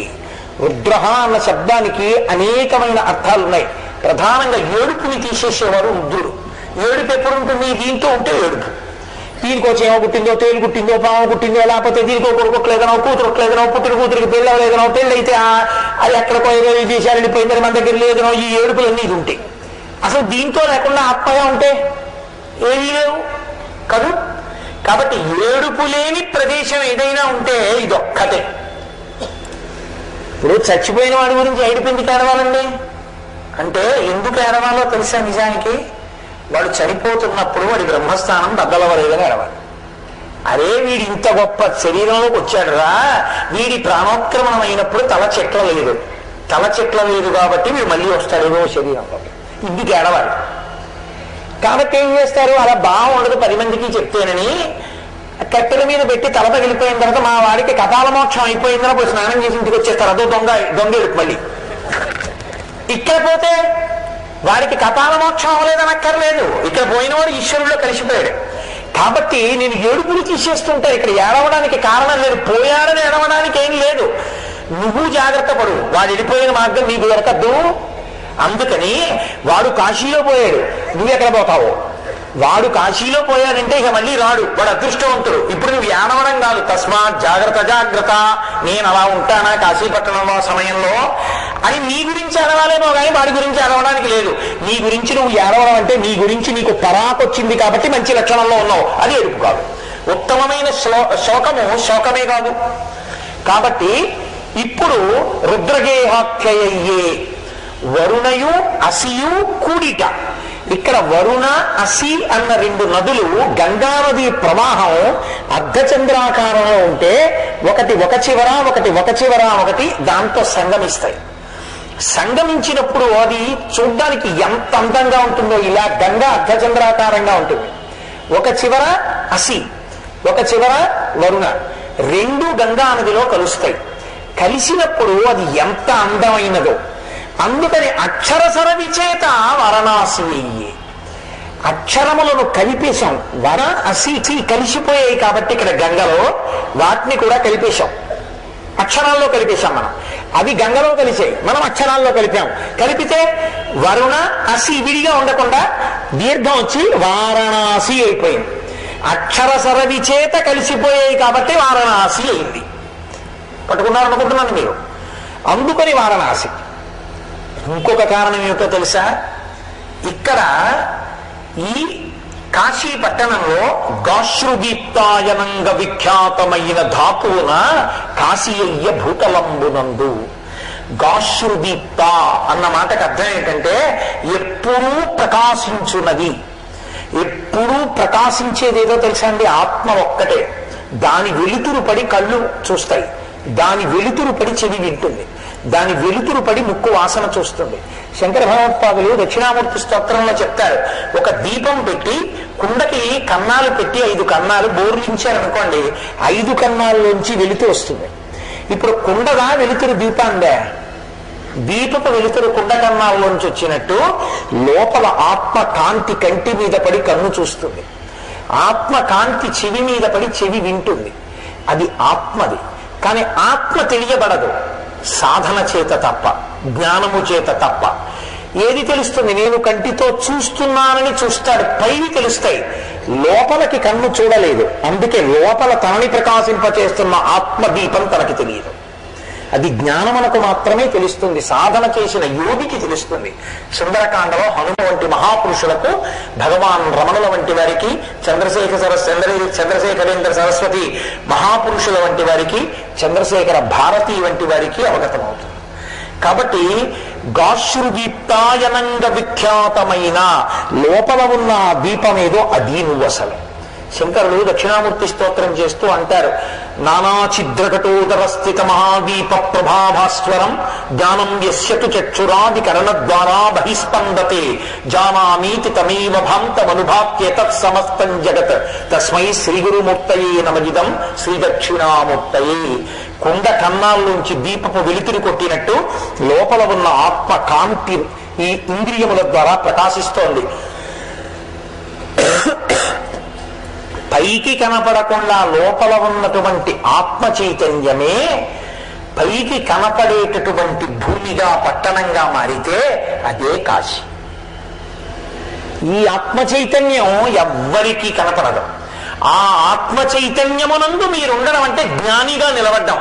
ఏది బయట కుదరదో అది కాశీ ఎందు కుదురుతుంది. ఇక్కడ మీరు అజ్ఞానులు కూడా ఇక్కడకొచ్చి నిలబడితే, పురుగు కీటకములు కూడా ఇక్కడకొచ్చి నిలబడితే ఆత్మ యందు నిలబడిన వారే. కాబట్టి గాశ్రుదీప్తాయనంగా విఖ్యాతమైన ధాతువున కాశీయ్య భూతలంబునందు, ఈ భూతలం మొత్తం మీద ఇది ఈ పట్టణానికి ఒక్కదానికే కాశీ అని పేరు. ఈ పట్టణాన్ని చూసి ఇలాంటి పేరు మనకుంటే బాగున్నో అని ముచ్చటపడి దక్షిణ దేశంలో కొన్నింటికి కాశీ కలుపుకున్నారు. టెంకాశీ. అలాగే దీపావళి మందుగుండు సామాను తయారు చేస్తుంటారు, శివకాశి.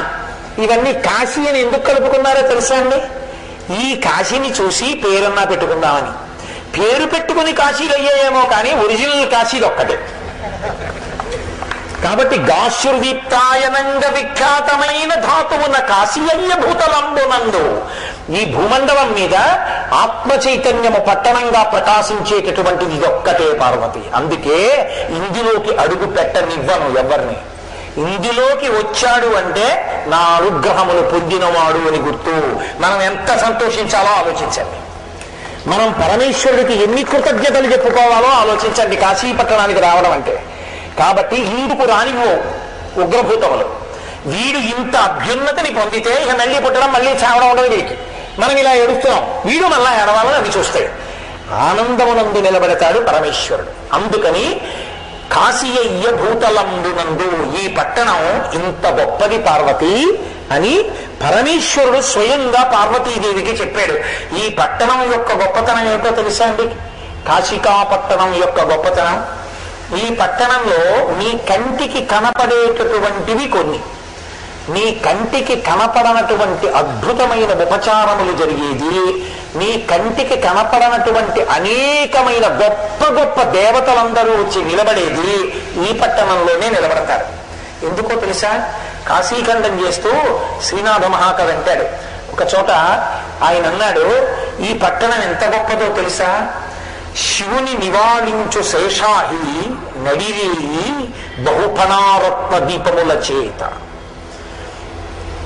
అంతర్హితంబులై అర్చించు ఈశాను ఫలపుష్పముల కల్ప పాదపములు, కామధేనువు ఇందు ఖండేందు శేఖరు ఊధాస్యదారల నోలలార్చు, నిధులు 9 కంఠే కాలునకిచ్చు నిర్మలమైన మనులు కానుకలు కాగా, వారణాసీపురంబు కాశికాపట్టణంబు శంకరుని నిలవు, కలి ప్రవేశింపడానంద కాలనమున శ్రీనివాసంబు వారాణసీ పట్టణంబు మోక్ష సంధాయకంబు అవిముక్తకంబు.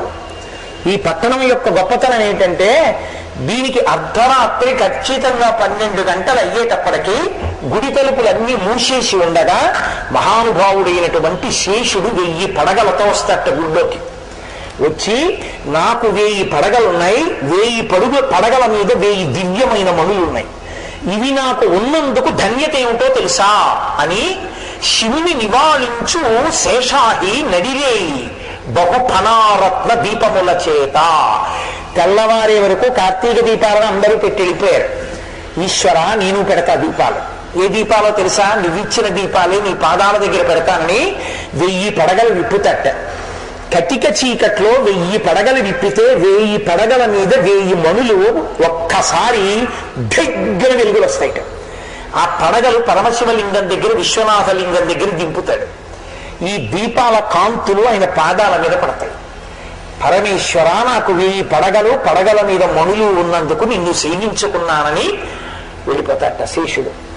అర్ధరాత్రి విశ్వనాథుణ్ణి శేషుడు 1000 పడగల మీద మణులతో దీపకాంతుల చేత సేవించే పట్టణం కాశికాపట్టణం. కాబట్టి శివుని నివాళించు నడిరే ఈ శేషాహి బహుఫణారత్న దీపముల చేత, అంతర్హితంబులై అర్చించు ఈశాను ఫల పుష్పముల కల్ప పాదపములు. కల్పవృక్షములన్నీ కూడా వచ్చి రాత్రి పరమేశ్వరుడి దగ్గర నిలబడి తాము పూసినటువంటి పూలు, తమకి కాసిన కాయలు పరమేశ్వరుడి దగ్గర పెట్టి, పరమేశ్వర స్వీకరించండి అని నివేదన చేస్తాయి. అర్ధరాత్రి వేళ శేషుడు వస్తాడు, కల్పవృక్షములు వస్తాయి, వాటి పువ్వులతో పూజ చేసి వాటి పళ్ళు ఆయనకి పెట్టి పెడతాయి. అంతర్హితంబులై, మీరు వెళ్ళి చూద్దామంటే మీకు కనపడవు, నీ కంటి శక్తికి కనపడని రీతిలో వస్తాయి. అంతర్హితంబులై అర్చించు ఈశాను ఫల పుష్పముల కల్ప పాదపములు, కామధేనువు ఇందు ఖండేందు శేఖరు నూధాస్యదారల నొలలార్చు. రాత్రి కామధేనువు తన దూడతో వస్తుంది, ధేనువుతో వచ్చి పరమేశ్వరుని యొక్క విశ్వనాథలింగం దగ్గరికి వెళ్ళి 2 కాళ్ళు ముందు పెట్టి ఆ పొదుగు ఆయన శివలింగం మీద వచ్చేటట్టుగా పెట్టి పాల ధారలు అలా కురిపించేస్తుంది.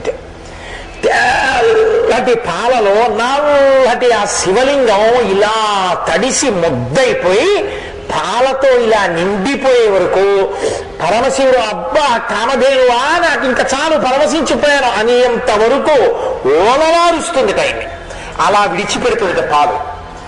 కాబట్టి అక్కడ కామధేనువు నిలబడి అభిషేకం చేస్తుంది ఆయన. కామధేనువు ఇందు ఖండేందు మౌళి ఇందు ఖండేందు శేఖరు నూధాస్యదారల నొలలార్చు. అక్కడ 9 మణులు, అక్కడ ఉండేటటువంటివి 9 నిధులు, నవనిధులు అంటుంటాం కదా మనం, అవి కంఠే కాలునకిచ్చు నిర్మల మణులు కానుకలు కాగా నిర్మలమైనటువంటి మణులు తీసుకొచ్చి రాత్రి వేళలో ఆ 9 నిధులు కూడా ఒక్కొక్క మణిని పరమశివుడికి ప్రసాదించి ఆయన అనుగ్రహం కోసం ఆయనకి కైంకర్యంగా సమర్పించుకుని వెళ్ళిపోతాయి. కాబట్టి నవనిధులు వచ్చి ఇక్కడ విశ్వనాథలింగాన్ని సేవిస్తూ ఉంటాయి. ఇది ఈ కాశికాపట్టణంబు శంకరుని నెలవు. పరమశివుడికి చిరునామా చెప్పవలసి వచ్చిందనుకోండి, కైలాసం కాదు, ఈ భూమండలం మీద ఏదో తెలుసా అండి, ఇదే శివ కాశీ అంటే వెళ్ళిపోతుంది. ఇదే ఆయన అడ్రస్. మీకు బాగా అర్థమయ్యేట్టు నేను మాట్లాడాలి అంటే, కాబట్టి ఆయన ఉండే ప్రదేశం, ఆయన తిరిగే ప్రదేశం, ఆయన తినే ప్రదేశం, ఆయన పార్వతీదేవితో కలిసి ఉండే ప్రదేశం ఇదే. ఆయన ఇక్కడ ఉంటాడు కాబట్టే 33 కోట్ల దేవతలు త్రిమూర్తుల్లో మిగిలిన వాళ్ళు ఇక్కడికి వచ్చి ఆయనతో మాట్లాడి ఆయన అనుగ్రహాన్ని పొంది వెడుతూ ఉంటారు ఇప్పుడు. కాబట్టి ఎప్పుడూ కూడా ఆ వారణాసి పట్టణంబు కాశికాపట్టణము శంకరుని నెలవు, పరమేశ్వరుని యొక్క నెలవు. కలి ప్రవేశింపడ ఆనంద కాననమున, కలిపురుషుడు ఈ ఆనంద కాననంలోకి ప్రవేశించడు. కలి ప్రవేశించడు కాబట్టే ఇక్కడ పాపపటాలోచనలు రావడం అన్నది బాగా తక్కువగా ఉంటుంది. మీరు చూడండి, ఎక్కడన్నా ఉన్నారనుకోండి, ఓ గంట ఖాళీగా ఉన్నారనుకోండి, టీవీ పెడతాడు. కాశీ వచ్చి గంట ఖాళీగా ఉన్నారనుకోండి, గంగా స్నానానికో నేను వెళ్ళిపోతాడు. ఆ గుడిలోకో, గంగా స్నానానికో, దీపం పెట్టడానికో, పుస్తకం చదువుకోవడానికో, ధ్యానం చేసుకోవడానికో, నామం చెప్పడానికో, దేనికో దానికి వెళ్ళిపోతాడు. కాశీ వచ్చాం కదండి అంటారు.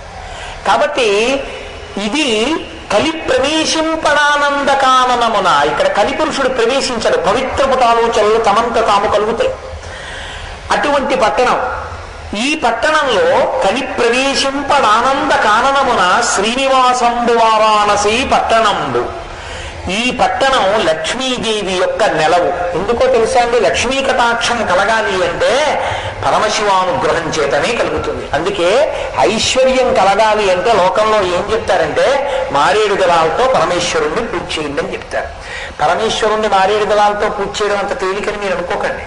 మారేడు దళాన్ని పూజ చేసేటప్పుడు ఆకులు చేతికి తగలకూడదు నిజానికి. ఎందుకంటే దళానికి ఆకు రాలిపోతే ఆ పాపం మీది. ఈయన మాత్రమే పట్టుకుని వెయ్యాలి. అది బోర్లా పడితే సరస్వతీ కటాక్షం, ఈయన తగిలితే లక్ష్మీ కటాక్షం. అందుకే సాధారణంగా భార్య సహాయంతో, పిల్లల సహాయంతో చేస్తారు పూజ. వాళ్ళు తుడిచి, మీరు ఎప్పుడైనా పెద్ద పెద్ద పీఠాలు పెడితే, కంచికామకోట పీఠంలో మీకు కనపడుతుంది ఎదురుగుండా, పరమాచార్య స్వామి వారి సన్నిధానం దగ్గర బృందావనంలో మారేడు దళాన్ని తుడుస్తారు జాగ్రత్తగా. ఏం శంకర్ గారు చక్కగా తుడిచి వెదురు బుట్టల్లో పేరుస్తారు. ఎందుకని అంటే పరమేశ్వరుడికి మీరు అంత గొప్ప శక్తినివ్వగలిగిన మారేడు దళాన్ని బూజుతో కాని, సాలెపురుగుతో కాని, చీమతో కాని చేసేశారా, ఆ పాపం మీదే.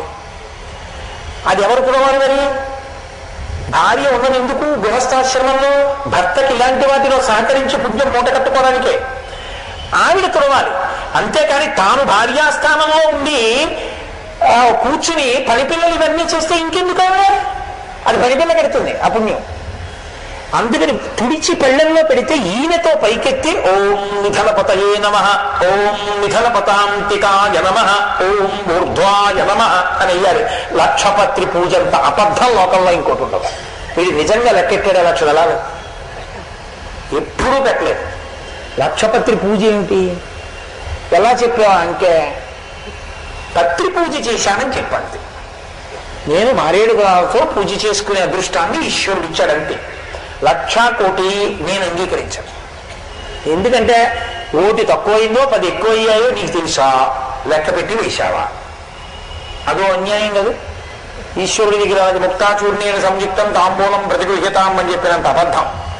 ముఖ్యం తెచ్చి కాల్చి బూరి చేసి వేసావా తమలపాటులో? అయితే ఆఖరణ ఓ మాట అంటున్నాం అనుకోండి, ఇవన్నీ నా మనసు చేత కల్పింపబడ్డాయి, ఏమి చేయలేదో భక్తితో చేసేసాను అనుకో, దీనికి అది కూడా లేదు లక్షపత్రి పూజకి. నువ్వు అంటే నేను చేయకపోతే పూర్తి చేసినట్టు అనుకో అని సంకల్పం కూడా లేదు. లేకుండా ఎందుకు ఆ మాట? పత్రి పూజ చేశానంటే చాలా 1,00,000 కోటి అంకీకృతం పక్కన. కాబట్టి ఒక్క మారేడు దళంతో పూజ చేస్తేనే ఆయన అంత ప్రీతి చెందుతాడే. శివుని శిరమున కాసిన్ని నీళ్లు చల్లి పత్తి విషమంతనే వాడు పారవయించు, కామధేనువు వానింటి గాడి పశువు, అల్ల సొరశాఖ వానింటి మల్లె చెట్టు. నిజానికి శివార్చనలో ఏం చేస్తారండి, నీళ్లు చల్లేస్తారంతే. పట్టుకెళ్ళి నిజంగా అభిషేకం అంటే పరవశించిపోతూ ఇలా పాత్రతో పోస్తున్నాడా, ఉద్ధరణితో ఇలా అంటాడు. అవన్నీ విసరడం కాదు. ఇన్ని నీళ్లు ఆయన ఇస్తే వాడు చెంబుతో వీడు ఉద్ధరణితో పోస్తాడు వీడు. కాశీని నీళ్లు చల్లి పత్తిరి సుమంతనెవ్వాడు పారవయిచు. లక్షపత్రి పూజ అన్న ప్రహసనం మీరు చూడాలి ఎప్పుడైనా. ఇలా పట్టుకుంటే తడి ముద్ద ఒత్తి అయిపోయి అందులో ఎక్కడుంటాయో తెలుసా? లక్షపత్రి పూజ చేసే బిల్వాలు ఎక్కడున్నాయని మీరు వెళ్ళి అడగండి ఎవరినైనా. నేల మీద ఉంటాయి. వీడు చేసేది లక్షపత్రి పూజ కాదు, పునఃపూజ. అవి ఎప్పుడో అయిపోయి నేల మీద పడగానే పృథ్వీలింగానికి పూజ అయిపోయింది. ఈ పృథివంతా శివస్వరూపం. కంచిలో పృథ్వీలింగం, జంబుకేశ్వరంలో జలలింగం, అరుణాచలంలో అగ్నిలింగం, చిదంబరంలో ఆకాశలింగం, శ్రీకాళహస్తిలో వాయులింగం, కోణార్కలో సూర్యలింగం, సీతాకుండంలో చంద్రలింగం, కాఠ్మండూలో యజమానలింగం. 8 ఆయన అయినప్పుడు భూమి మీద దళాలు తీసుకెళ్లి కారేస్తే అయిపోవాలి. ఆ పూజ నువ్వు చేసింది పునఃపూజ.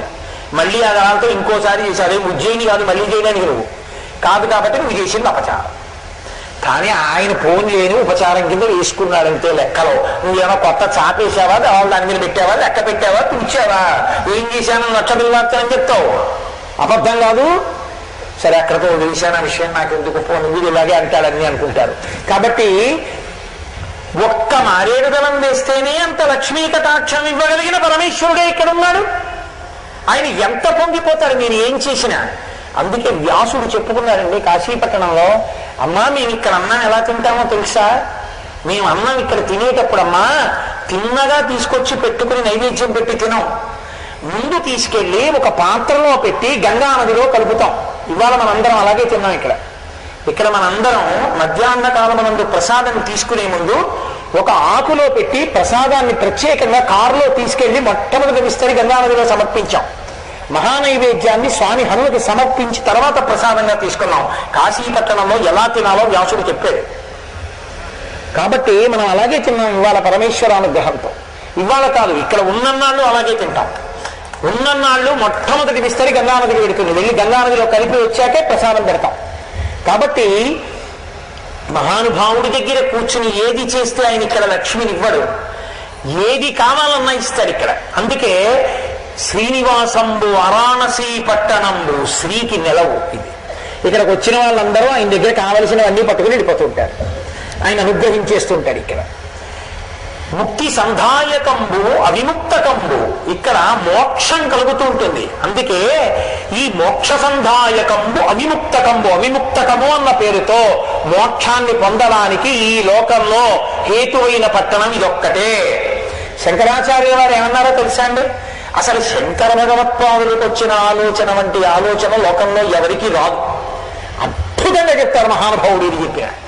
ఆయన అన్నారు, కాశీధన్యతమా విముక్తి నగరీ సాలంకృత గంగయా త్వత్తీరే మణికర్ణికా సుఖకరీ ముక్తిర్హి తత్కింకరీ స్వర్లోకస్తులిత సహైశ్చ విభుతైః కాశ్యా సమం బ్రహ్మణ.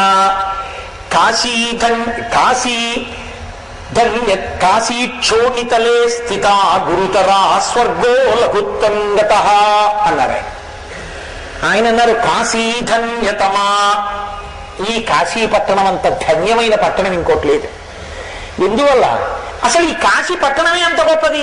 దీనికి తోడు బంగారుపు పళ్ళానికి గోడ చేరుపులా ఇంకా కొన్ని కలిసి కాశీధన్యతమా విముక్తి నగరీ సాలంకృత గంగయా. మనం ఆడపిల్లని కన్యాదానం చేసేటప్పుడు సాలంకృత కన్యాదానం అంటాం, అలంకారం చేస్తాం. అలా అసలే ఇంత గొప్ప కాశీపట్టణం, దీనికి ఓ పెద్ద అలంకారం వచ్చింది. ఏమిటో అలంకారం? మెడలో చంద్రహారం వేసామనుకోండి, హారం వేస్తే ఇలా ఉంటుంది. అంతేకాని కుత్తి కంటి అని ఆ కంఠానికి నొక్కుకునేటట్టు వేసుకోరు, అదో ఆభరణం పెట్టుకుంటారు. కానీ సాధారణంగా ఆభరణం వేసుకుంటే ఇలా ఉంటుంది గొలుసు. అది అందాన్ని పెంచుతుంది అని ఒక నానుడి. కాశీపట్టణమే తనంత తాను ఇంత గొప్పదైతే దీని అందం పెంచడానికి ఆభరణం వచ్చింది. ఏమిటది? సాలంకృత గంగయా. గంగ అర్ధచంద్రాకారంలో ఉంది ఇక్కడ. కాబట్టి కాశీధన్యతమా విముక్తి నగరీ సాలంకృత గంగయా తత్తీరే మణికర్ణిక. అసలు గంగే గొప్పదంటే మళ్ళీ ఆ గంగలో మణికర్ణికా తీర్థం అసలు చెప్పనేక్కర్లేదు. అంత గొప్పది ఊరో చెప్తా మీకు మణికర్ణికా తీర్థం గొప్పతనం ఏంటో. అంత గొప్పది మణికర్ణిక. తత్తీరే మణికర్ణికా సుఖకరీ, ఎటువంటి సుఖాన్నైనా ఇస్తుంది. మణికర్ణిక మోక్షాన్ని ఇస్తుందని చెప్పద్దన్నారు శంకరాచార్యులు వారు. ఏమిస్తుంది అంటే ముక్తిర్హి తత్కింకరీ, ప్రత్యేకంగా గొప్పగా ఏమి ఇవ్వక్కర్లేదు మణికర్ణికా తీర్థం. కింకరి అంటే సేవకురాలు. ముక్తికాంత దాసి రూపంలో మణికర్ణికా తీర్థం దగ్గర నిలబడుతుంది. ఎలా స్నానం చెయ్యాలో అలా ఒకరోజు చెప్పి చేయిస్తాను మీ అందరితో, అప్పుడు చేద్దాం. అలా మణికర్ణికలో ఎవరు స్నానం చేస్తారో వాళ్ళని మణికర్ణికా తీర్థకాంత అంటుందిట. ఓ దాసి, ఓ కింకరి, అదిగో వచ్చారు వాళ్ళ దగ్గరికి వెళ్ళట్టు.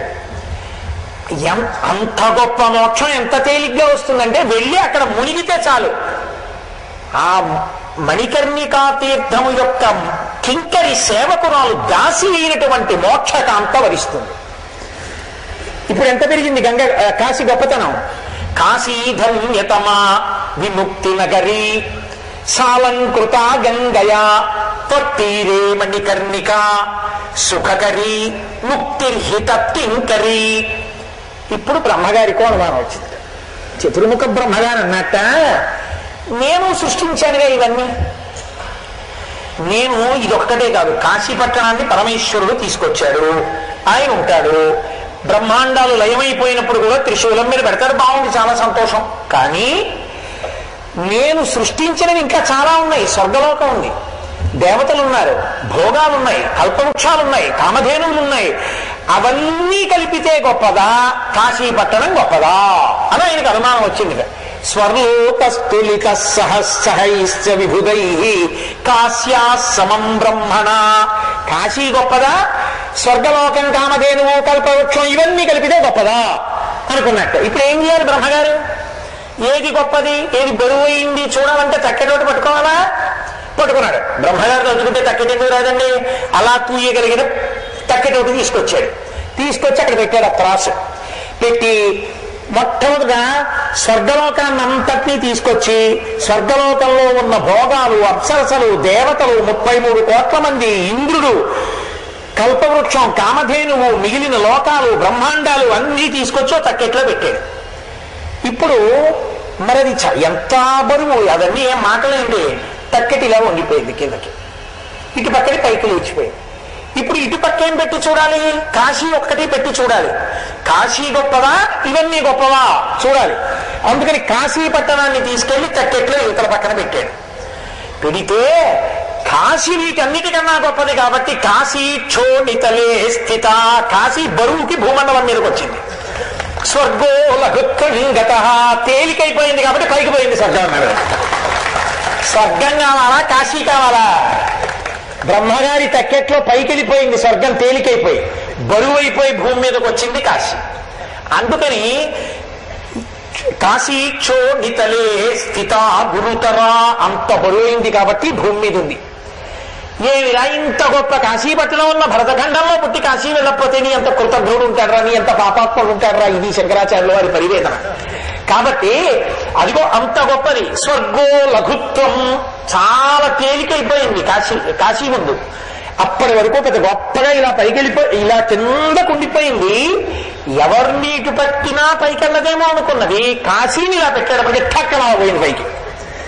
కాశీ బరువు వల్ల భూమి మీదకి వచ్చి ఉండిపోయింది.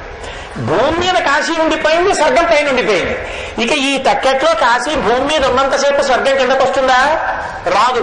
అందుకే స్వర్గం పైన భూమి కింద ఉందా అన్నారు ఆయన. ఉంటే మాత్రం మనకు వచ్చిన నష్టమే ఉంది.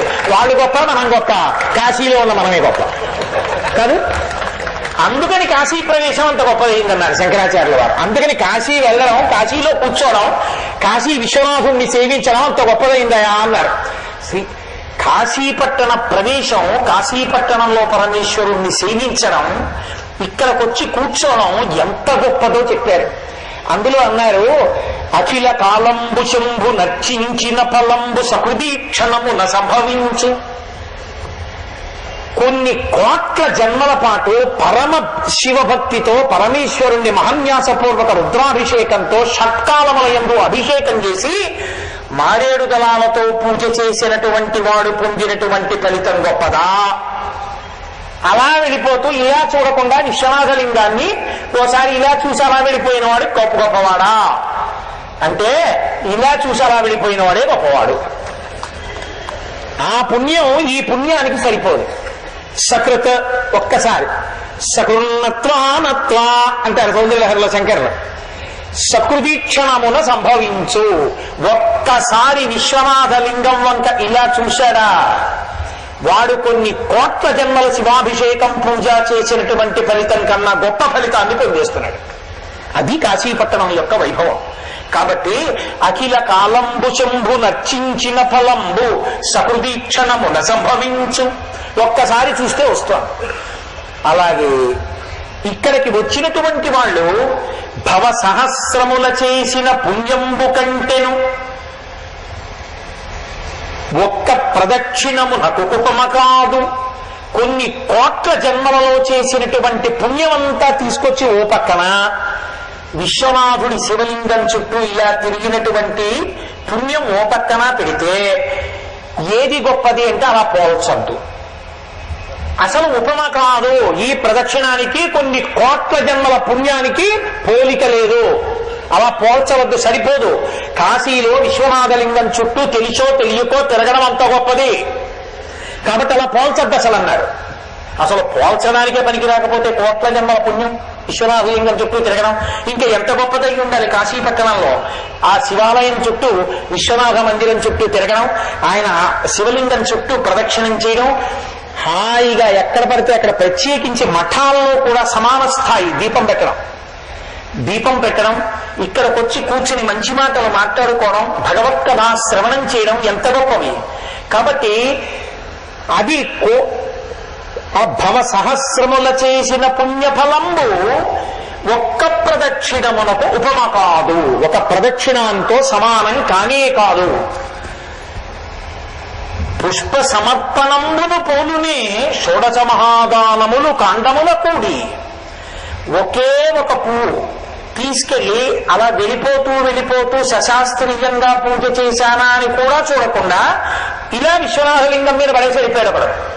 ఇప్పుడు వాడి పుణ్యం గొప్పదా, లేకపోతే 16 రకములైనటువంటి దానములను యథావిధిగా భూదానం, హిరణ్యదానం ఇవన్నీ చేసిన వాడు గొప్పవాడా అంటే కాశీ విశ్వేశ్వరలింగం మీద ఒక పువ్వు వేసిన వాడు అంత గొప్పవాడు.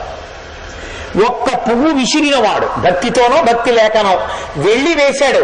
దీని ముందు షోడశ మహాదానములు కాండములతో కూడి సరిపోన్నారు. చాలవు. అంత గొప్ప ఫలితం కేవలం ఇలా ఇచ్చేస్తారు.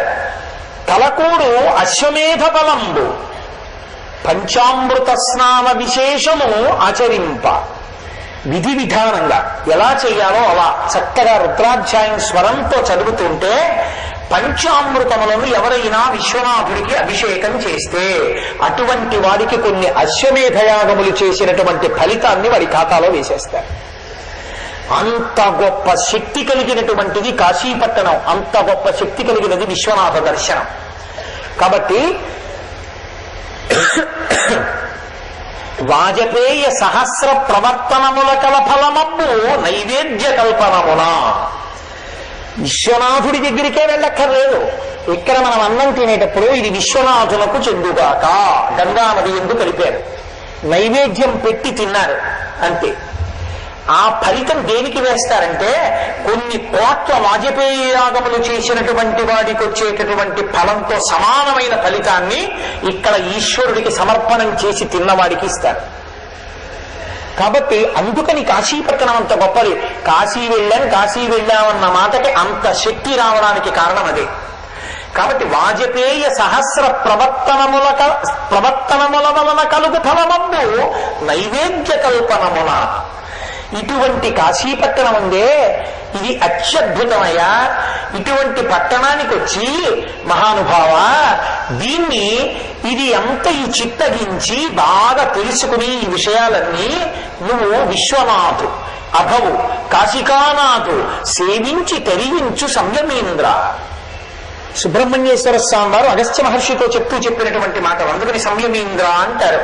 ఆ కాశికాపట్టణానికి వెళ్లి కాశికాపట్టణంలో ఉండి ఒక్క నైవేద్యం పెట్టినా, ఒక్క పువ్వు వేసినా, అభిషేకం చేసినా అంత గొప్ప ఫలితాన్ని పరమేశ్వరుడు ఇక్కడ కృప చెయ్యగలడు. అంత గొప్ప పట్టణము కాశికాపట్టణము. అందుకే కాశీయాత్ర విషయంలో ఒక గొప్పతనం చెప్తారు. కాశీయాత్ర చేసేటప్పుడు ఎవరైనా ఒక వృద్ధుడి చెయ్యి పట్టుకున్నా, కాశీయాత్ర చేసేటప్పుడు ఎవరికైనా అన్నం తినేటప్పుడు ఆకలితో ఉన్న వాళ్ళకి వడ్డించిన, కాశీయాత్రలో యువతల వారి సదుపాయం కోసం తన సౌఖ్యాన్ని త్యాగం చేసిన, కాశీపట్టణానికి వచ్చి గొడుగులు కానీ వస్త్రద్వయాన్ని కానీ చందనాన్ని కానీ ఇటువంటివి సమర్పణం చేసిన, దానం చేసిన అసలు దానితో తుల్యమైనటువంటి ఫలాన్ని చెప్పడం సాధ్యం కాదు. కాశీపట్టణానికి వచ్చి ఇంద్రియ లౌల్యంతో ప్రవర్తించేవాడు, క్రోధమునకు వశుడయ్యేవాడు, ఇక్కడికొచ్చి సుఖాన్ని భోగాన్ని కోరుకునేవాడు, పదార్థాలలో రుచి కోసం వెంపర్లాడేవాడు. అందుకే మీతో నేను పొద్దున్న మనవి చేశా, బాగుందా అని అడక్కండి, కొద్దిగా రుచి అటు ఇటు ఉన్న కాశీపట్టణంలో దాని గురించి వెంపర్లాడకండి అని మీతో నేను పలహారాలు జరుగుతున్నప్పుడు అనడానికి కారణం అదే. ఇక్కడ వ్యాసుడంతటి వాణ్ణి పరమేశ్వరుడు అంగీకరించాలి అలా వెంపర్లాడితే. కాశీపట్టణం వెళ్ళి నువ్వు ప్రత్యేకంగా ఏదో చెయ్యాలని ప్రయత్నం అక్కర్లేదు. నీతో కాశీ వస్తున్న వాడిని చెయ్యి పట్టుకు దింపితే, నీతో కాశీ వచ్చినటువంటి ఒక వృద్ధిని పెట్టె నువ్వు పట్టుకుంటే పార్వతీ పరమేశ్వరులు ఇద్దరు ఎంతో సంతోషంతో చూస్తారట వాళ్ళ వంట. అందుకు కదా 40 మూటలు మీకు ఇచ్చాం కొంతమంది నుంచి. ఆ ఫలితం మీకు దక్కాలనే నేను ఆ రోజున మీ అందరికీ ఇచ్చింది. ఈసారి కాశీపట్టణం వెళ్ళి ఎలా సంపాదించుకోవాలో, ఎలా ప్రయత్నించాలో, ఎలా బ్రతకాలో, అసలు ఎలా వెళ్ళాలో మనం నేర్చుకోవాలి తప్ప ఏదో వెళ్ళాం ఏదో వచ్చాం కాదు. అందుకే కాశీపట్టణంలో మధ్యాహ్నం ఏ ఆడది అన్నం వడ్డిస్తుందో ఆమెని అన్నపూర్ణ ఆవహిస్తుంది. ఆవిడే చెప్పుకుంది, కాశీపట్టణ మధ్యాహ్న కాలమందు. కాశీపట్టణంలో మధ్యాహ్న కాలంలో ఆడది అన్నం ఎవరికైనా వడ్డించిందా ఆవిడలో అన్నపూర్ణ ప్రవేశిస్తుంది. రేపు వెంటనే భోజనాల దగ్గర వడ్డన నాకు ఇవ్వండి అని మీ అందరూ ఆ డ్యూటీ అడక్కండి, తెలిసిందా? కాబట్టి మధ్యాహ్న ఒక వృద్ధుడికి సేవ చేయండి, ఒకరి పెట్టె పట్టుకోండి, ఒకరికన్నా ఒకరిని భోజనానికి ముందు పంపించండి, మీ సౌఖ్యాన్ని ఇంకొకరి కొరకు త్యాగం చేయండి. దీన్ని పరమేశ్వరుడు సంతోషిస్తాడు. ఇది ఒక్కటే చెయ్యక్కర్లేదు. కాబట్టి ఇంద్రియ లౌల్యానికి దూరంగా ఉండాలి, కోపానికి దూరంగా ఉండాలి, ప్రశాంతంగా గడపడానికి ఇక్కడ ఉన్నటువంటి రోజులలో ఒక్క క్షణాన్ని వృధా చేసుకోకూడదు. చక్కగా భగవన్నామని చెప్పుకుంటూ కాశీపట్టణ వైభవాన్ని తెలుసుకుంటూ ఎంతో సంతోషంగా మనం కార్యాన్ని చేయవలసి ఉంటుంది. 9 రోజులు మన జీవితంలో మనకి అపూర్వమైనటువంటి కాలం. కాబట్టి అదిగో ఈ కాశీపట్టణం ఉన్నదే ఇది అంత గొప్పది. చంద్రుడు మిగిలిన పట్టణాలన్నిటి మీద పెడతాడు. చంద్రుడు లోకం అంతటి మీద తిరుగుతాడు. చంద్రుడు వస్తే సంతోషించిన వాళ్ళు ఎవరుండరు? అబ్బా చందమామ చందమామ అంటాం. పసిపిల్లల దగ్గర నుంచి వృద్ధుడి వరకు చంద్రుడి యొక్క కాంతి పడుతుంటే సంతోషపడిపోతూ ఉంటారు. కానీ చంద్రుడు ఎంత గొప్పవాడో, చంద్రుడు వస్తే మనం ఎంత సంతోషించినా ఇక్కడొక్క చోటట చంద్రుడు తాను సంతోషిస్తాట కదులుతూ. ఎంత సంతోషిస్తారంటేట చంద్రుడు, అభిషేకమునరించు అమృతధారా వృష్టి మదనాంతకు నిముక్తి మంటపిటకు శ్రీ విశాలాక్షి మహాదేవి నిద్దంపు చెక్కుల నిడచూచు నిరించు నిన్నేటి ఇసుక తిన్నెల మీద చక్రవాకాంగనా సముదయంబు. ఆయన డుంకి విఘ్నేశ్వరు కంఠవేదిపై నిష్ఠుర కంఠవేదిపై కొదమ చుక్కల రాజు విస్తరించు కాయు వెన్నెల ఆనందకాననమున కాలభైరవ దంస్ట్రకు డాలు కొలుపు నిధుడు వారాణసి సోమ వీధి చెక్కి అభ్రఘంటాపదంబురమ అరుగునప్పుడు. ఇక్కడ వెడుతున్నప్పుడు కాశీపట్టణం మీదట చంద్రుడు పరవశించిపోతాట. ఎందుకంటే చంద్రుడికి ఒక లక్షణం ఉంది. పరమశివుడు లింగస్వరూపంగా ఈ బ్రహ్మాండమంతా నిండిపోతే పైన ధారాపాత్రగా ఉంటాడు, ఉండి అమృతాన్ని కురిపిస్తూ ఉంటాడు ఆ బ్రహ్మాండం మీదకి. బ్రహ్మాండం శివలింగ రూపాన్ని పొందితే అదే కదా యజుర్వేదంలో ఆ ప్రార్థనా శ్లోకంలో మన రుద్రానికి ఆపాతాళ నభస్థలంత భవన బ్రహ్మాండమా విస్ఫురద్యోతిస్పాటిక లింగ మౌలి విలసరత్ పూర్ణేందు అంతామృతై. ఆ చంద్రుడి నుంచి కలిగిన అమృతం శివలింగం మీద పడుతూ ఉంటుంది అని. ఆ చంద్రుడు కాశీపట్టణం నుంచి వెళుతూ అనుకుంటాక, అబ్బా అబ్బా అబ్బా అబ్బా ఇవాళ వెళ్ళిపోతున్నాను, కాశీలో నేను వెళ్ళిపోయేటప్పుడు ఒక్క క్షణం వృధా చేసుకోకూడదు అనుకుంటాట. అనుకుని ఆయన అభిషేకమునరించు అమృతధారా వృష్టి మదనాంతకు ముక్తి మంటపేటకు. అరే వీళ్ళందరూ చక్కగా లోపలికి వెళ్ళి విశ్వనాథుడి మీద నీళ్లు పోశారు, నేను పై నుండిపోయాను, లోపల విశ్వనాథలింగం మీద పోయలేను కానీ ఓ పని చేస్తానని చెప్పి ఆయన ముక్తి మంటపం మీద తన కిరణములతో అమృతధారలు కురిపిస్తూ శివాలయానికి అభిషేకం చేస్తూ వెళ్తాట. కాబట్టి అభిషేకమునరించు అమృత ధారావృష్టి మదనాంతకుని ముక్తి మంటపికకు శ్రీ విశాలాక్షి మహాదేవి నిద్దంపు చెక్కుల నిడచూచు. విశాలాక్షి మహాదేవి కాశికాపట్టణపు అధిదేవత, మహాతల్లి, పరమశివుని గారాబు ఇల్లాలు. అటువంటి తల్లి బుగ్గలు మెరిసిపోతుంటాయి. మనకి లలితా సహస్రనామ స్తోత్రంలో అమ్మవారి యొక్క చెక్కిళ్ల కాంతుల గురించి మనం చెప్పుకుంటాం కదా, దర్పణములలో ఉంటాయి, అద్దాల్లో ఉంటాయి. చంద్రుడు అసలే వెన్నెల కురిపిస్తూ ఉంటాడు. అద్దంలా ఉన్నటువంటి అమ్మవారి బుగ్గల్లోట చంద్రుణ్ణి చూపించి, అబ్బా మా ఆయన చంద్రబింబంలా ఉన్నారంది ఒక ఆవిడ. ఓ చూసావా వాళ్ళ ఆయన్ని నాతో పోల్చుకుంది అని నేనంత అందంగా ఉంటానన్నమాట. ఓసారి నా ముఖం చూసుకోవాలనుకున్నట్ట. మామూలు అద్దంలో చూసుకుంటే గొప్పతనమే ఉంది. అమ్మవారి మహాభక్తుల్లో చంద్రుడు ఒకడు. మనుశ్చంద్ర కుబేరశ్చలోపాముద్రాచమన్మద అగస్తీరక్తి సూర్యశ్చ ఇంద్రస్కంద శివస్తథ క్రోధ భట్టారకోదే వ్యాద్వాదశామి ఉపాసకా. మహాభక్తుడు అమ్మవారికి. అందుకని ఆ అద్దంలో ఈ అద్దంలో ఎందుకో నేను అమ్మవారి దగ్గరికి వెళ్ళి కూర్చోగలను. నేను వెళ్ళి కూర్చుని ఇలా పైకి తలెత్తి అమ్మ బుగ్గల్లో చూసుకుంటాను నా ప్రతిబింబం అనుకున్నట్టు అనుకుని శ్రీ విశాలాక్షి మహాదేవి నిద్దంపు చెక్కుల నీడ చూచు. తన నీడ విశాలాక్షి మహాదేవి యొక్క చెక్కిళ్ళనబడేటటువంటి అద్దములో చూసుకున్నట్ట. అంత పొంగిపోతాట. పరమశివుడి యొక్క మంటపానికి అభిషేకం, ఆయనంటే భయం, జాగ్రత్తగా ఉంటాడు. తను అనుగ్రహించాడు. నెత్తి మీద పెట్టుకున్నవాడు కాబట్టి ఆయన నెత్తి మీదే అభిషేకం చేస్తుంటాడు గుడి మీద. కాబట్టి అమ్మవారి దగ్గరికి వెడితే స్వతంత్రుడు అమ్మ కాబట్టి నాన్నగారి దగ్గర అంటే భయం. అమ్మ దగ్గరికి వెడితే ఏముంది, నాన్నగారి దగ్గరికి వెళ్ళి నాన్నగారండి 2-3 మాటలు చేతి మీద కొట్టడానికి కూడా ఏదా అంటారేమో అని. అమ్మ దగ్గరికి వెళ్తే అమ్మ నీకే చెప్పేది, ఇలా చూడు అది బుగ్గలు పట్టుకుని కూడా తిప్పేయచ్చు. అమ్మ దగ్గర స్వాతంత్ర్యం వేరు. అందుకని విశాలాక్షి మహాదేవి నిద్దంపు చెక్కుల నీడ చూచు. అమ్మవారి బుగ్గల అనబడేటటువంటి అద్దాల్లో తన నీడ చూసుకుంటాట. చూసుకుని ఆయన బయలుదేరి వెళ్ళిపోతూ నిరించు నిన్నేటి ఇసుక తిన్నెల మీద చక్రవాకాంగన సముదయంబు.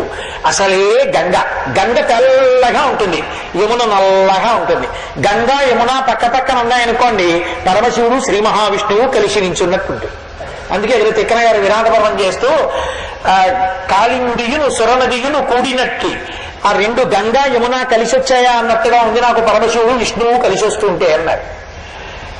అలా మహానుభావుడు ఆ గంగానది తెల్లగా మెరుస్తుంటుంది, ఆ నీటి ప్రకాశం. నిన్న నేను విమానంలో వస్తూ గంగ కనబడుతుందేమో అని చుట్టూ ఎవరైనా చూస్తే ఏమనుకుంటారో అని కూడా చూడకుండా కిటికీ పక్కన మా ఆవిడ ఉంటే దాని మీద పడిపోయి కిటికీలోంచి చూశాను, కింద కనబడుతుందేమో గంగ. ఆ గంగని చూడాలని నాకు తాపత్రయం. అందుకని ఆ గంగ తెల్లగా మెరిస్తే గంగ ఒడ్డు అంతకన్నా తెల్లగా మెరుస్తుంది సైకతం. ఎంత బాగుంటుందో అసలు ఆ ఇసుక, తెల్లటి ఇసుక తెన్నెలు. వాటి మీద కాశీపట్టణం మొత్తం మీద కొంచెం బాధగా కూర్చునేవేమో తెలుసా రాత్రి ఒక్క చక్రవాక పక్షులే. ఎందుకని అంటే వాటికి అసలే కామం ఎక్కువ, ఎప్పుడు భార్యాభర్తలు కలిసి ఉండాలనుకుంటాయి. వాటికి ఉన్నటువంటి దరిద్రం ఏమిటంటే చీకటి పడేటప్పటికీ వాటికి కళ్ళు కనపడవు కాబట్టి 2 తలకో దిక్కు వెళ్ళిపోయి అక్కడే ఉంటాయి ఇసుక తిన్నెల మీద. అక్కడే మగ చక్రవాకం ఉంటుంది, ఇక్కడేమో ఆడపక్షి ఉంటుంది. కానీ దానికి ఇది కనబడదు, దీనికి ఇది కనబడదు. దానికోసం ఇది, దీనికోసం అది బెంగెట్టు కూర్చుంటాయి. వీటి బెంగ ఎప్పుడు తీరుతుందంటే సూర్యకిరణాలు పడితే. అందుకే తిక్కనగా మహాభారతం చేస్తూ నీరజాకరములు నిష్ఠయై చేసిన భవ్య తపంబు ఫలమనంగా జనసముఖాతి నందిత చక్రయుగ్మకంబుల ఎరురావంపు బ్రువనంగా హరిహర బ్రహ్మ మహానుభావంబులు ఒక్కటింగాగ గరగిన గట్టియనగా అతుల వేదత్రయలతికాచయము పెరుగొందం పుట్టెడు మూల కందమనగా అఖిల జగముల కంజర ఎగుచు జన సమాజకరపుట హృదయ సరోజములకు ముగుల నంబును జృంభణంబును నచ్చి భావబింబంబు పూర్వాద్రిపై విలింగే అన్నారు. ఆ చక్రవాక పక్షుల యొక్క బెంగ తీరిపోతుంది ఆ సూర్య భగవానుడు వచ్చేటప్పటికి. చంద్రుడు వచ్చేటప్పటికి వాటికి బెంగ వస్తుంది. అవి తిట్టుకుంటే అయితే దిక్కుమాల చంద్రుడు వచ్చాడు, మనకేమో ప్రియుడు కనపట్టలేదు అని ప్రియురాలు కనపట్టలేదని ప్రియుడు ఏడుస్తూ అటు ఇటు వెడితే ఎక్కడ వెళ్ళిపోతామో దారి తప్పిపోయిన అలా కూర్చుని ఉంటాయి. ఆయన వెళ్ళిపోతూ ఓసారి ఆ తెల్లటి ఇసుక తిన్నెల మీద కూర్చున్న చక్రవాక పక్షుల్ని చూసి నన్ను తిట్టకండి, నాలో ఏముంది, నా తప్పు కాదు, నేను జిల్లేడాకు మీద పడితే రాలిపోతుంది, ఇంకో చెట్టు మీద పడితే వృద్ధి చెందుతుంది, నాదా తప్పు. అది చెట్టు యొక్క తప్పు, మీ ఉపాధికున్న దోషం. నేను వస్తే మీకు కనబడదు, మీ కర్మ, నేనేం చేయను. మిమ్మల్ని బాధ పెట్టాలనుకుంటారా? లోకమంతా చూడండి, నేను వస్తే సంతోషిస్తారు. పిల్లల్ని కూడా చందమావరా అదే, జాబిల్లిరా అదే అని అన్నం పెడతారు. మిమ్మల్ని ఎందుకు బాధ పెడతాను? మీ ఉపాధి దోషం, మీరు బెండ పెట్టుకోకండి నా మీద, నన్నేం అనకండి అని విరించు నిన్నేటి ఇసుక తిన్నెల మీద చక్రవాకాంగనా సముదయంబు. నా చక్రవాకాంగనలు ప్రత్యేకించి ఎవరిని సముదాయించాలి? మగాయన్ని పర్వాలేదు, కొంచెం ధైర్యంగా ఉంటారు. ఆడవాళ్ళని బిక్కు బిక్కు బిక్కు పెడుతుంటారు, ఆయన కనపడలేదండి, ఆయన కనపడలేదండి, ఆయన కనపడలేదండి. అందుకని చక్రవాకాంగనలు ఆ ఆడపక్షుల దగ్గరికి వెళ్ళి తన కిరణములతో తన చేతులతో ముట్టుకుని, ఏం దండపెట్టుకోకండి, నేను వెళ్ళిపోతున్నాను కదా, నేను ఇంకొంచెం చూడాలంటే సూర్యుడు వచ్చేస్తారు, మీకు కనపడుతుంది, నన్ను నేను తిట్టుకోకండి, ప్లీజ్ ఏమనుకోకండి అని కాసేపు వాటికి సముదాయించి వెళ్ళిపోతాడు. కాబట్టి నిరించు నిన్నేటి ఇసుక తింగల మీద చక్రవాకాంగన సముదయించు అని డుంకి విఘ్నేశ్వరునిష్ఠుర కంఠవేదిపై కొదమ చుక్కల రాజు గుస్తరించు. ఒక్క డుంటి విఘ్నేశ్వరుడి యొక్క కంఠం మీద మాత్రం చంద్రబింబం ఉంటుంది అని లోకంలో ప్రసిద్ధి. అందుకని తన చంద్రబింబం ఆయన కంఠం మీద ఉండబట్టే ఆయనకి డుంటి విఘ్నేశ్వరుడు అని పేరు వచ్చింది. మీకు చెప్తే ఆ డుంటి విఘ్నేశ్వరుడు ఏమిటో, ఆయన కథ ఏమిటో, ఆయన అల్లరి ఏమిటో, ఆయన గురించి పరమశివుడు ఎంత స్తోత్రం చేశారో విశ్వనాథుడు, ఆ విషయాలన్నీ మీరు ఏదో రోజు చెప్పే ప్రయత్నం చేస్తాను. 9 రోజుల్లో అయితే ప్రయత్నిస్తాను లేండి, తప్పకుండా చెప్పే ప్రయత్నం చేస్తాను. గణపతి కదా వదిలిపెట్టేకూడదు. కాబట్టి ఆయన తాను చంద్రుడు, ఆ చంద్రుడే ఈయన కంఠం మీద ఉన్నాడు. ఎంత సంతోషంగా ఉంటుంది. ఏదో నేనే నా ప్రతిబింబాన్ని నిలువుగడ్డంలో చూసుకుని ఇలా ఇలా అనుకున్నట్టు నేనే ఆయన కంఠం మీద ఉన్నాను అనుకుని మురిసిపోయి ఆ చంద్రుట ఓసారి ఇలా చూసి ఈయన ఆయన్ని చూస్తే ఓ నాంశే అక్కడ ఉందని సంతోషంగా అలా చూసుకుని వెళ్ళిపోతాడు. కొదమ చుక్కల రాకు గుస్తరించు డుంటి గణపతి కంఠం మీద ఉన్న చంద్రబింబాన్ని పలకరించి ముందుకెడతాడు. అలా వెళ్ళిపోతుంటే కాయు వెన్నెల ఆనందకాననమున, ఆనందకాననం అసలే ఇది. ఈ కాశీపట్టణం ఆనందకాననంలో కాయు వెన్నెలలు కురిపిస్తట్టలాగా. మన అదృష్టం అండి, మనం కార్తీక మాస శుక్లపక్షంలో వచ్చాం, ఇప్పుడు బయటికి వెళ్ళి అనుభవించచ్చు ఆ వెన్నెలని, ఆ చంద్రుడు వెళ్ళడాన్ని అనుభవించచ్చు. కాబట్టి కాయు వెన్నెల ఆనంద కాననమున కాలభైరవు దంస్ట్రకుడాలు కొలుపు. కాలభైరవుడు ఈ పట్టణానికి అంతటికీ కూడా మహానుభావుడు, కాపలాదార్. ఆయన యొక్క కోర చూస్తే హడిలిపోతారు. ఆయన పేరే భైరవుడు. భై అని అరుస్తాడు కాబట్టి, భై అన్న రవం ఉన్నవాడు కాబట్టి ఆయన ఇంకో పేరు పెట్టల, భైరవుడు అంతే. అందుకే కాశీ వెళ్ళి ఇంటికి వెళ్ళిపోయిన తర్వాత గంగ పూజ చేసి కాలభైరవుడికి గారెలమాల ఇవ్వండి చెప్పి, గారెలమాల అంటే మాంసం పెట్టాలి, మాంసానికి బదులుగా మినుము. అందుకని గారెల దండ ఒకటి తీసుకొచ్చి ఓ కుక్కని తీసుకొచ్చి దాన్ని మెల్ల వేస్తాడు. కుక్కకి భైరవుడికి సంబంధం ఏంటండి అంటే భౌ అని అరుస్తుంది. అందుకని కాలభైరవుడికి అది సంకేతం. పైగా ఇక్కడ జీవుడి శరీరాన్ని విడిచిపెట్టినప్పుడు మొట్టమొదట ఆ కుక్కే కనపడుతుంది. పాపం చేసిన వాడైతే తరిమితే దిక్కు తెన్ను లేక పరిగెత్తి అగ్నిహోత్రంతో ఉన్న జ్వాలలు ఉన్న ద్వారంలోంచి యమలోకంలోకి వెడతాడు. ఎవరు కార్తీక శుద్ధ పౌర్ణమి నాడు జ్వాలాతోరణం కింద పరమశివుడితో కలిసి వెళ్లారో వాళ్ళు యమసదనంలోని అగ్నిజ్వాలల కింద నుంచి వెళ్లారు. కారణం ఏమి అంటే కాలభైరవుడు పరమేశ్వర స్వరూపం. ఆయన దంస్ట్ర, ఆయన కోర స్పష్టంగా కనబడింది అనుకోండి, హడిలిపోతారు పాపులు. అందుకని పాపం ఉన్న వాళ్ళని భయపెట్టడానికి చంద్రుడు అలా వెళ్ళిపోతూ తన వెన్నెల ఆయన కోర మీద పడేటట్టు చేసి, ఆయన కోర కాంతితో కనపడేటట్టు సారి చేసి, తస్మాత్ జాగ్రత్త, మా స్వామి పరమశివుని యొక్క అనుగ్రహం ఉన్న వాళ్ళే ఇక్కడ ఉండగలరు తప్ప లేని వాళ్ళు ఇక్కడ ఉండలేరని చెప్పడానికి ఒకసారి కాలభైరవు దంస్ట్రకు గాలు కొలుపు. విధుడు వారాణసి సోమవీధి చెక్కి, ఆ చంద్రుట ఈ వారణాసి పట్టణంలో ఉన్నటువంటి సోమవీధి నుంచి వెళ్ళేటప్పుడు చంద్రుడు వెళ్ళవలసిన పథంలో వెళ్ళిపోతూ మిగిలిన వాళ్ళు చంద్రుడిని చూసి పొంగిపోతే ఆయన వారాణసి పట్టణం నుంచి వెళ్ళేటప్పుడు ఆయన పొంగిపోతట్టు ఇవన్నీ చేసుకుంటూ విధుడు వారాణసి సోమవీధి చెక్కి అభ్రఘంటాపదంబున అరుగునప్పుడు ఆకాశంలో వెడుతూ చంద్రుడు మురిసిపోయే పట్టణం కాశీపట్టణం. చంద్రుణ్ణి చూసి మిగిలిన చోట్ల మనం మురిసిపోతే చంద్రుడు మురిసిపోతాడు కాశీపట్టణం మీద ప్రయాణం చేస్తూ. అంత గొప్ప పట్టణం కాశీపట్టణం. కాశీపట్టణంలో విశ్వనాథలింగం ఎంత గొప్పదో అంత గొప్ప లింగం మళ్ళీ స్మరణ చేత మోక్షముని ఇవ్వగలిగినటువంటి లింగం కేదారేశ్వర లింగం. కేదారేశ్వరుణ్ణి ప్రతిరోజు నిద్ర లేవగానే ఒకసారి ప్రాతకాలమునందు మళ్ళీ ప్రదోష కాలమునందు అలవాటుగా చేసుకుని ఓం కేదారేశ్వరాయ నమః 2 మాటలు రోజుకంతే, ఉదయం సాయంకాలం ఉభయ సంఖ్యలో ఎందో అన్నాడు అనుకోండి, వారికి మోక్షం ఇచ్చేస్తానన్నాడు. అందుకే హిమాలయాల్లో ఉన్న కేదారేశ్వరుడు కన్నా కాశీపట్టణంలో ఉన్న కేదారేశ్వరుడు చాలా ఉదారుడు. పైగా అక్కడే గౌరీ కుండ ఉంది. కేదారేశ్వరుడి యొక్క దర్శనానికి ఒక నియమం ఉంది. కేదారేశ్వరుడి దగ్గరికి వెడితే చాలు కోరికలు తీరుతాయి, అనుగ్రహాన్ని పొందేస్తారు. కానీ ఎలా వెళ్ళాలి అంటే ప్రాతకాలమునందు మర్చుడు హరత్ పాపాభిదానము హరత్ శ్రోత పూర్వమునందు మునింగి మహాజ్యోతిర్మయంబు మునిధ్యాతవ్యంబు శాశ్వతంబైన కేదారేశ్వరలింగంబు సంప్రీతించేరి భజించి బడయుం సంప్రీతి కామ్యార్థ సిద్ధార్థుల తెల్లవారుజామున వెళ్ళాలి. వెళ్ళి కేదారేశ్వర లింగాన్ని దర్శనం చేసే ముందు గంగానదిలో స్నానం చేసి కేదారేశ్వర లింగం దగ్గరికి వెళ్ళి అభిషేకం చేసేటప్పుడు ఓంకారేశ్వర లింగం అని ఇక్కడే కాశీపట్టణంలో బ్రహ్మగారు తపస్సు చేశారు. తపస్సు చేస్తే అకార బుకార మకారములతో 3 లోకములకు 3 మూర్తులకు 3 కాలములకు మూలమైన భేదముగుచు తుదిక భేదమయ్యొప్పారు బ్రహ్మమనగ నీవే పాలనయనా అని అకార బుకార మకారముల చేత బ్రహ్మ విష్ణు శివస్వరూపములుగా సమీకృతమై జ్యోతిర్లింగంగా ప్రకాశించాడు. ఇక్కడ ఓంకారేశ్వర లింగంగా ప్రకాశించినప్పుడు వరమిచ్చాడు. అభిషేకం చెయ్యాలి అంటే నమక చమకములు స్వరము తెలిసి ఉండాలి. స్వరం ఉదాత్త అనుదాత్త స్వరిత స్వరంలో చదవాలి. అభిషేకం ఎవరు కూర్చున్నారో వాళ్ళకి కూడా అభిషేక ప్రక్రియ తెలిసి ఉండాలి. తెలిసి తెలియని వాళ్ళు కూర్చుంటే అభిషేకాన్ని సక్రమంగా చేయలేదు. ఎందుకంటే అభిషేక విధానం ఒకటి ఉంది రుద్రకామ్యంలో, ఎంత చక్కగా చెయ్యాలో అలాగే చెయ్యాలి అభిషేకాన్ని. కాబట్టి ఇప్పుడు రుద్రం రాకపోతే అభిషేకం చేయకూడదు. రుద్రం వచ్చినా కొన్ని అధికారములు ఉన్నవాళ్ళు తప్ప లోపలికి వెళ్ళకూడదు. నా రుద్రో రుద్రమచ్చేత్, అందరికీ మహన్యాసం చెప్పరు, వాళ్ళకి మహన్యాసం చెప్పి అభిషేకం చేయించరు. కానీ ఓంకారేశ్వరుడు ఒక్క కాశీపట్టణంలో ఒక గొప్ప వరం ఇచ్చాడు. బ్రహ్మగారు పరమశివుడు జ్యోతిర్లింగంగా నిలబడినప్పుడు ఇక్కడ ఓంకారేశ్వర లింగంగా ఆయన స్తోత్రం చేశాడు.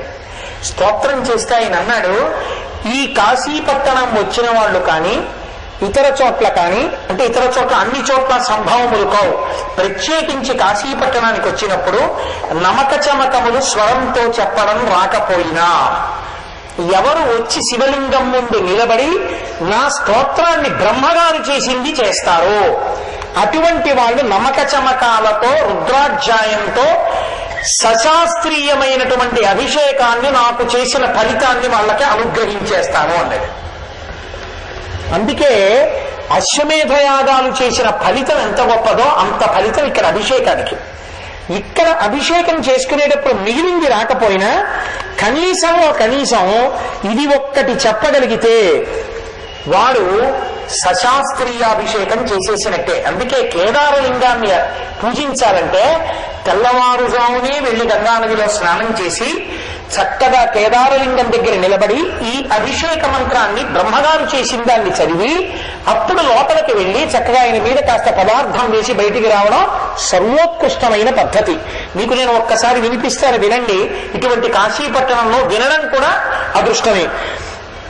నమ ఓంకార స్వరూపాయ నమ సర్వరూపస్వరూపిణి నమో రుద్రాయ నమో భవాయ నమ శర్వాయ నమ ఉగ్రాయ నమ సామయజుస్వరూపాయ నమో నాగాత్మని నమో బిందుకలాత్మని నమో లింగాయ నమో లింగస్వరూపాయ నమో భీమాయ నమ పశుపతయే నమస్తారస్వరూపాయ నమ శివాయ నమ కపర్దిని నమ శితికంఠాయ నమో మీఢుష్టమాయ నమో గరిష్ఠాయ నమో సిపివిష్ఠాయ నమో హ్రస్వాయ నమో బృహతే నమో వృద్ధరూపిణి నమ కుమార గురవే నమ శ్వేతాయ నమ కృష్ణాయ నమ పీతాయ నమ అరుణమూర్తయే నమో ధూమ్రపర్ణాయ నమ పింగళాయ నమ కిన్నీరవర్చసే నమ పాటలవర్ణాయ నమో హరిత తేజసే నమో నానావర్ణస్వరూపాయ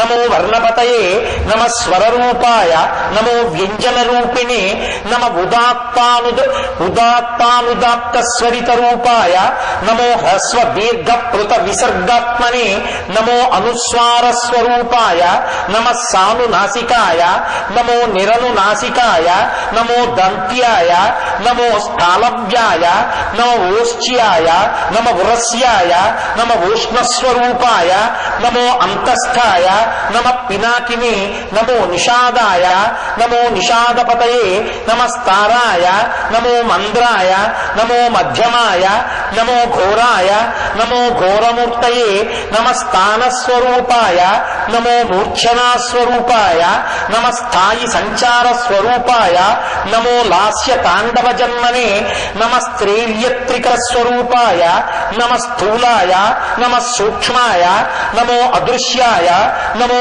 ఆర్వాచీనాయ నమ పరాచీనాయ నమో వాక్ ప్రపంచ స్వరూపాయ నమ ఏకాయ నమో అనేక భేదాయ నమ సదసత్పతయే నమ శబ్ద బ్రహ్మణే నమ పరబ్రహ్మణే నమో వేదాంత విద్యాయ నమో వేదపతయే నమ పార్వతీశ్వరాయ నమో జగదీశ్వరాయ నమో దేవదేవాయ నమ శంకరాయ నమస్తుభ్యం మహేశ్వర నమస్తుభ్యం జగదానంద నమస్తుభ్యం చంద్రశేఖర నమస్తుభ్యం మృత్యుంజయ నమస్తుభ్యం త్రయంబక నమస్తే పినాకహస్తాయ నమస్తే త్రిశూలధారిణే నమస్తే త్రిపురఘ్నాయ నమస్తే అంధక విశూధనాయ కందర్పదర్పదలనాయ నమో జాలాంధకారయే నమ కాలాయ నమ కాలకూట విషాదినే నమో భక్త విషాద హంతే నమో నమః.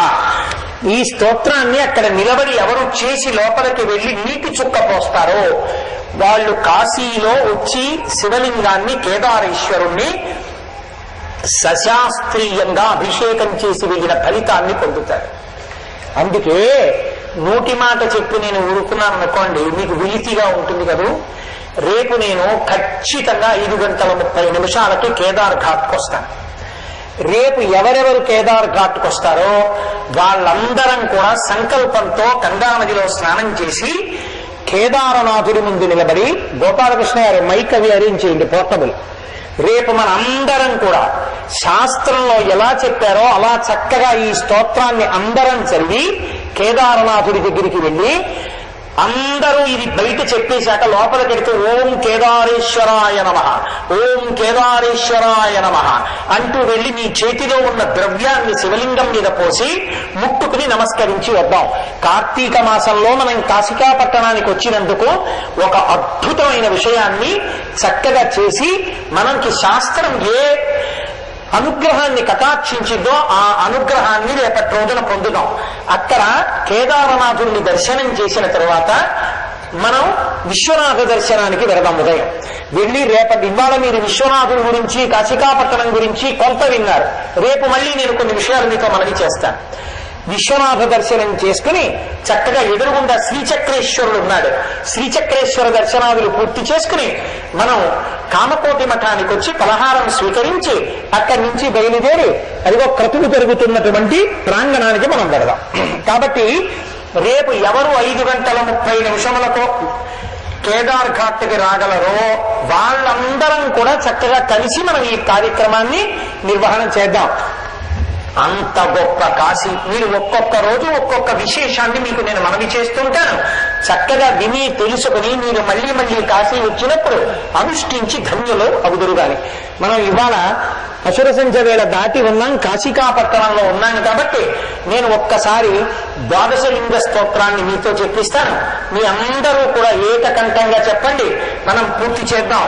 రేపు మాత్రం ఖచ్చితంగా 4 గంటలకి ప్రసంగం ప్రారంభం అవుతుంది, 6 గంటలకి పూర్తయిపోతుంది.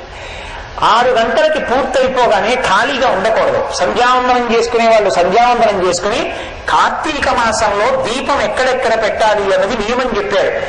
దేవాలయంతో సమాన స్థాయిలో ఉండేవి ఏవి అంటే నదీ తీరం కానీ మఠం కానీ. మన అదృష్టం ఏంటంటే మనం పలహారం చేస్తున్నది, చాలా మంది పడుకుంటున్నది కంచి కామకోటి మఠం. ఒకనొకనాడు నడిచే దేవుడైన పరమాచార్య స్వామి వారు కాలినడకన కాంచీపట్టణం నుంచి కాశికాపట్టణం ప్రవేశం చేస్తుంటే ఎంతమంది వేద పండితులు ఇక్కడున్న పూర్వతరం వాళ్ళకి తెలుస్తుంది. బెనారస్ విశ్వవిద్యాలయం పండితుల దగ్గర నుంచి అసలు ఎక్కడెక్కడి పండితులు ఇక్కడికి వచ్చి పరమాచార్య స్వామి వారికి స్వాగతం పలికారు. మహానుభావుడు ఆ కంచికామకోటి మఠంలో ఉన్నారు. అటువంటి మఠంలో మీరు నిద్ర చేస్తున్నారు, అక్కడ మఠంలో పలహారం చేస్తున్నాం. సార్వభౌమ పీఠమైనటువంటి శృంగగిరి మహానుభావులు ఎటువంటి వాళ్ళు అధిష్ఠించారు. శంకర భగవత్పాదుల యొక్క జన్మస్థలాన్ని కనిపెట్టిన మహాపురుషుడు సచ్చిదానంద శివాభినవ నృసింహ భారతీ స్వామివారు. ఎన్నో సిద్ధులకు ఆలవానం నృసింహ భారతీ స్వామివారు. అసలు ప్రాతస్మరణీయులు మహానుభావులు చంద్రశేఖర భారతీ స్వామివారు. సమస్త శాస్త్రముల యొక్క సమాహార స్వరూపం, భూమి మీద నడిచి వెడుతున్న అపర శారద. ఇప్పుడు శృంగగిరి పీఠానికి ఆధిపత్యం వహిస్తున్న శ్రీ శ్రీ శ్రీ భారతీ తీర్థ మహాస్వామి వారు. అటువంటి శృంగగిరి పీఠంలో మనం అన్నం తింటున్నాం, అటువంటి శృంగగిరి పీఠంలో పడుకుంటున్నాం. ఇటువంటి మఠాలలో ఉండి మనం కార్తీక మాసంలో ఏమి సాధించుకున్నట్టు. అందుకే రేపు 6 గంటలకి పూజ అయిపోగానే అందరికీ ప్రమిదలు, ఒత్తులు అన్ని ఏర్పాట్లు చేస్తారు. చక్కగా రేపు భగవన్మూర్తులను పెడతాం. మఠంలో దీపం వెలిగిస్తే కాశీలో విశ్వనాథ దేవాలయంలో వెలిగించినట్టు. నన్ను నమ్మండి, నేను ఏది అబద్ధాలు కాని, ఒక్క తప్పుడు మాట కాని నేను చెప్పను. రేపు మనందరం కూడా చక్కగా ద్వాదశ జ్యోతిర్లింగ స్తోత్రం చేస్తూ, భజన చేస్తూ, దీపాలు వెలిగించి 1 గంటన్నర సేపు అందరం కూర్చుని భజన చేసుకుని ఫలహారం చేసి మళ్ళీ విడుదలకు వెళదాం. ఎల్లుండికి మళ్ళీ ఒక ప్రత్యేక కార్యక్రమాన్ని మనం అభ్యున్నతిని పొందడానికి శాస్త్రం మనకు అనుగ్రహించిన వాటిని మీకు మనవి చేస్తాను. కాబట్టి ఇవాళ నా ప్రసంగాన్ని ఇక్కడితో పూర్తి చేస్తాను. కార్తీక మాసం కనుక ఒక్కసారి నేను ద్వాదశ జ్యోతిర్లింగ స్తోత్రం చెప్పిస్తాను. అందరూ కూడా ఒక్కసారి ఆ 12 లింగాల్ని స్మరిస్తూ కళ్ళు మూసుకుని నమస్కారం చేస్తూ నేను చెప్పిన స్తోత్రాన్ని చెప్పండి. పరమపావనమైన మఠంలో ఉన్నాం, ఎదురుగుండా స్వామి హనుమ ఉన్నారు. చక్కగా అందరూ నమస్కారం చేస్తూ చెప్పండి. సౌరాష్ట్రదేశే వసుధావకాశే జ్యోతిర్మయం చంద్రకళావతంసం. ఏమిటి ఇంతమంది కంఠం అంటే అంత నీరసంగా ఉన్నది. భక్తి ప్రధానాయ కృతావతారం తం సోమనాథం శరణం ప్రపద్యే. సౌరాష్ట్ర దేశంలో ఉన్న జ్యోతిర్లింగాన్ని మీరు దర్శనం చేసి కీర్తించారు. శ్రీశైల శృంగే వివిధ ప్రసంగే శేషాద్రి శృంగేపి సదా వసంతం తమర్జునం మల్లికపూర్వమేనం నమామి సంసార సముద్ర సేతుం. శ్రీశైలంలో ఉన్న జ్యోతిర్లింగానికి మనం నమస్కారం చేశాం. అవంతికాయాం విహితావతారం ముక్తి ప్రదానాయ చ సజ్జనానాం అకాల మృత్యోః పరిరక్షణార్థం వందే మహాకాలమహం సురేశం. ఉజ్జయిన్లో మహాకాలుడికి మనం నమస్కారం చేశాం. కావేరికా నర్మదయోః పవిత్రే సమాగమే సజ్జనతారణాయ సదైవ మాంధాతృపురే వసంతం ఓంకారమీశం శివమేకమీడే. ఓంకారేశ్వరుడికి నమస్కరించాం మనం. పూర్వోత్తరే పారలికాభిధానే సదాశివం తం గిరిజాసమేతం సురాసురారాధిత పాదపద్మం శ్రీవైద్యనాథం శరణం ప్రపద్యే అమర్ద సంజే నగరే చ రమ్యే విభూషితాంగం వివిధైశ్చ భోగైః సద్భుక్తి ముక్తి ప్రదమీశమేకం శ్రీనాగనాథం శరణం ప్రపద్యే. మనం నాగనాథలింగానికి నమస్కరించాం. సానందమానందవనే వసంతం, ఇది మీరు గట్టిగా చెప్పాలి. ఎక్కడున్నామో అక్కడ లింగానికి నమస్కారం చేస్తున్నాం. సానందమానంద వనే వసంతం ఆనందకందం హత పాప బృందం వారాణసీనాథమనాథనాథం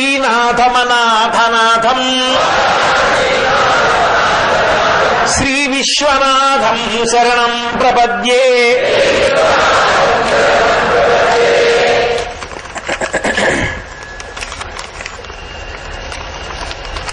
యోదాకినీ శాకినికా సమాజే నిషేవ్యమాన పిశితాశనైశ్చ సదైవ భీమాదిపద ప్రసిద్ధం తం శంకరం భక్తహితం నమామి. భీమేశ్వరలింగానికి నమస్కరించాం. శ్రీతామ్రపర్ణి జలరాశి యోగే నిబధ్యసేతుం నిశిబిల్వపత్రైః శ్రీరామచంద్రేణ సమర్పితం తం రామేశ్వరాఖ్యం సతతం నమామి. రామేశ్వరలింగానికి నమస్కారం చేశాం. సింహాద్రి పార్శ్వేపి తటే రమంతం గోదావరీ తీర పవిత్ర దేశే యద్దర్శనాత్ పాతక జాతనాశః ప్రజాయతే త్రయంబకమీశమీడే. త్రయంబకలింగానికి నమస్కరించాం. హిమాద్రి పార్శ్వేపి తటే రమంతం సంపూజ్యమానం సతతం మునీంద్రైః సురాసురైర్యక్ష మహోరగాద్యైః కేదార సంజ్ఞం శివమీశమీడే. వేలాపురీ రమ్య శివాలయేస్మిన్ సముల్లసంతం త్రిజగద్వరేణ్యం వందే మహోదార తరస్వభావం సదాశివం తం ధిషణీశ్వరాఖ్యం ఏతాని లింగాని సదైవమర్త్యాః. ఇది శంకర భగవత్పాదులు ఈ జాతికి అందించినటువంటి అమృత భాండం. మహానుభావుడు ఉద్ధరించడానికి ఎన్ని రచనలు ఇచ్చానో మహాపురుషులు. ఆయన అరికాళ్ళు నాలుకతో నాకినా నిజంగా మనం ఆయనకి కృతజ్ఞత చెప్పలేం. ప్రాతఃపటంతో మలమానసాశ్చ తే పుత్ర పౌత్రైశ్చ ధనైరుదారైః సత్కీర్తిభాజః సుఖినో భవంతి. బాగా జ్ఞాపకం పెట్టుకోండి. స్నానం సంకల్పంతో చేయాలి. స్నానం చేసేటప్పుడు నిక్కర్లు వేసుకోవడం, కుట్టిన బట్టలు వేసుకోవడం దోషం. వేదం పటల పన్నం అంగీకరించదు. గంగాది పవిత్ర నదులలో అలాంటి స్నానం చేయకూడదు.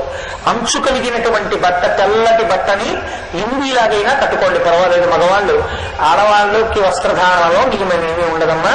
వాళ్ళ వస్త్రధారణ గురించి నేను అసలు మాట్లాడను. కాబట్టి వాళ్ళు చీర కట్టుకుని వాళ్ళ వస్త్రధారణలో వాళ్ళు వస్తారు. మగవాళ్ళ గురించే నేను చెప్తున్నది. తెల్ల పంచ కట్టుకోండి, అంచు ఉన్న పంచ కట్టుకోండి, లుంగీలా కట్టుకోండి. స్నానం చేసిన తర్వాత పొడి వస్త్రం కట్టుకుని దేవాలయంలోకి వెళ్ళాలి. ఒక్క మణికర్ణికా తీర్థానికి మినహాయింపు. బయటికి వచ్చి స్తోత్రం చేయడం, దాని గురించి నేను వేరే మీతో మాట్లాడతాను. కాబట్టి బయటికి వచ్చి ఒళ్ళు తుడుచుకుని పొడి బట్ట కట్టుకుని ఒక ప్లాస్టిక్ కవరో చేతికి సంచో తెచ్చుకోండి. తడి బట్టలు అందులో పెట్టుకోండి. పెట్టుకుని పాతాళ గంగా జలమజ్జన నిర్మలంగా భస్మ త్రిపుండ్ర సమలంకృత పాలభాగా గాయనం పిదేవము నిభక్త జనాభవంతం అని స్నానం చేయగానే విభూతి పుండ్రాలు పెట్టుకుని బొట్టు పెట్టుకుని శంభో శంకర హర హర మహాదేవ జయ జయ శంకర హర హర శంకర అంటూ బయలుదేరి మనందరం విశ్వనాథుడి దర్శనానికి వెళదాం. దుఃఖి గణపతికి రేపు మొట్టమొదట నమస్కారం చేసుకుని వందన నీషు పుత్ర శుభ వందన నిండు సమాన గాత్రనా వందన ఏకదంత శుభ వందనము వరాహ పూజిత అంటూ మహానుభావుడికి నమస్కారం చేసి వందనములు గ్రహింపుమా అని ఆయనకి నమస్కారం చేసి అక్కడి నుంచి బయలుదేరి విశ్వనాథ దర్శనానికి వెళదాం. కాబట్టి మీ అందరూ కూడా తడి బట్టలు వేసుకోవడానికి ఓ సంచి, పొడి బట్ట కట్టుకోవడానికి సంచిలో ముందు తెచ్చుకోండి. అప్పుడు ఆ పొడి బట్టలు కట్టుకుని ఎవ్వరూ చొక్కాలు వేసుకోవద్దు, బనీన్లు వేసుకోవద్దు. మన జన్మాంతరంలో సంఖలో సెగ్గడ్డ వేస్తే చెయ్యి చొక్కా బనీని ఇప్పుడు తిరుగుతున్నావా లేదా? ఇక్కడ ఏదైనా విరిగితే కట్టేస్తే చొక్కాలు ఇప్పుడు తిరుగుతున్నావా లేదా? విశ్వనాథ దర్శనానికి వెళ్ళేటప్పుడు మర్యాద పాటించాలి కేదారలింగం దగ్గరికి వెళ్ళేటప్పుడు. కాబట్టి చొక్కా బనీను ఎవ్వరూ వేసుకోవద్దు. ఉత్తరీయం ఒక్కటే కప్పుకోండి. మీకు చెప్పడం కాదు, నేను కూడా ఏం వేసుకోను అలాగా. ఉత్తరీయం కప్పుకుని వెళదాం. చక్కగా విశ్వనాథుడి దర్శనం చేసుకుందాం. ఇప్పుడే కదా విన్నారు, మహానుభావుడి దర్శనం అంటే ఎంత గొప్ప దర్శనమో. అదే మాటల దర్శనం కాదు, సహృదీక్షణమున సంభవించు. ఇలా చూస్తే చాలా అంత పుణ్యాన్ని ఇస్తాడు. రేపు విశ్వనాథుడిని దర్శనం చేసుకుని వద్దాం. కాబట్టి అందరూ 5:30 కల్లా అక్కడ ఎవరున్నారో వాళ్ళకే ఇది. ఆ తర్వాత నేనెవరి కోసం ఎదురు చూస్తానని మాత్రం మీరు చూడవద్దు. నేను ఖచ్చితంగా ప్రాతకాలమునందు మర్చుడు హరత్వాపాభిధాన హ్రద ప్రోత పరివాహమునందు మునింగి అని కదా తెల్లవారుజామున స్నానం చేసి వెళ్ళాలి కేదారేశ్వరుడి దగ్గరికి. అందుకని మీకోసం నిర్మించు. కాబట్టి మీరే ఆ వేళకి అక్కడికి రావాలి. మీరు ఎలా రావాలో ఏవో మీరు నిర్ణయించుకోండి. కాబట్టి అలా వస్తే చక్కగా మనందరం కలిసి ఈ నమక చమకాలకి ప్రత్యామ్నాయ స్తోత్రం చేసి కేదారేశ్వరుడిని సేవించి ఈశ్వరాల దర్శనం చేసుకున్నాం. ఇవాళ నేను ఇక్కడితో ఆపేస్తున్నాను. కానీ ఇప్పుడు ఉపన్యాసం మొదలెట్టే వేళ ఇతర చోట్ల ఇక్కడ పూర్తయింది. ఇది కాశీపట్టణం యొక్క వైభవం. కాబట్టి ఇప్పుడు ఇక్కడి నుంచి పాపం దూరం వెళ్ళవలసిన వాళ్ళు ఉన్నారు, మాతాజీ హనుమాయిలందరూ.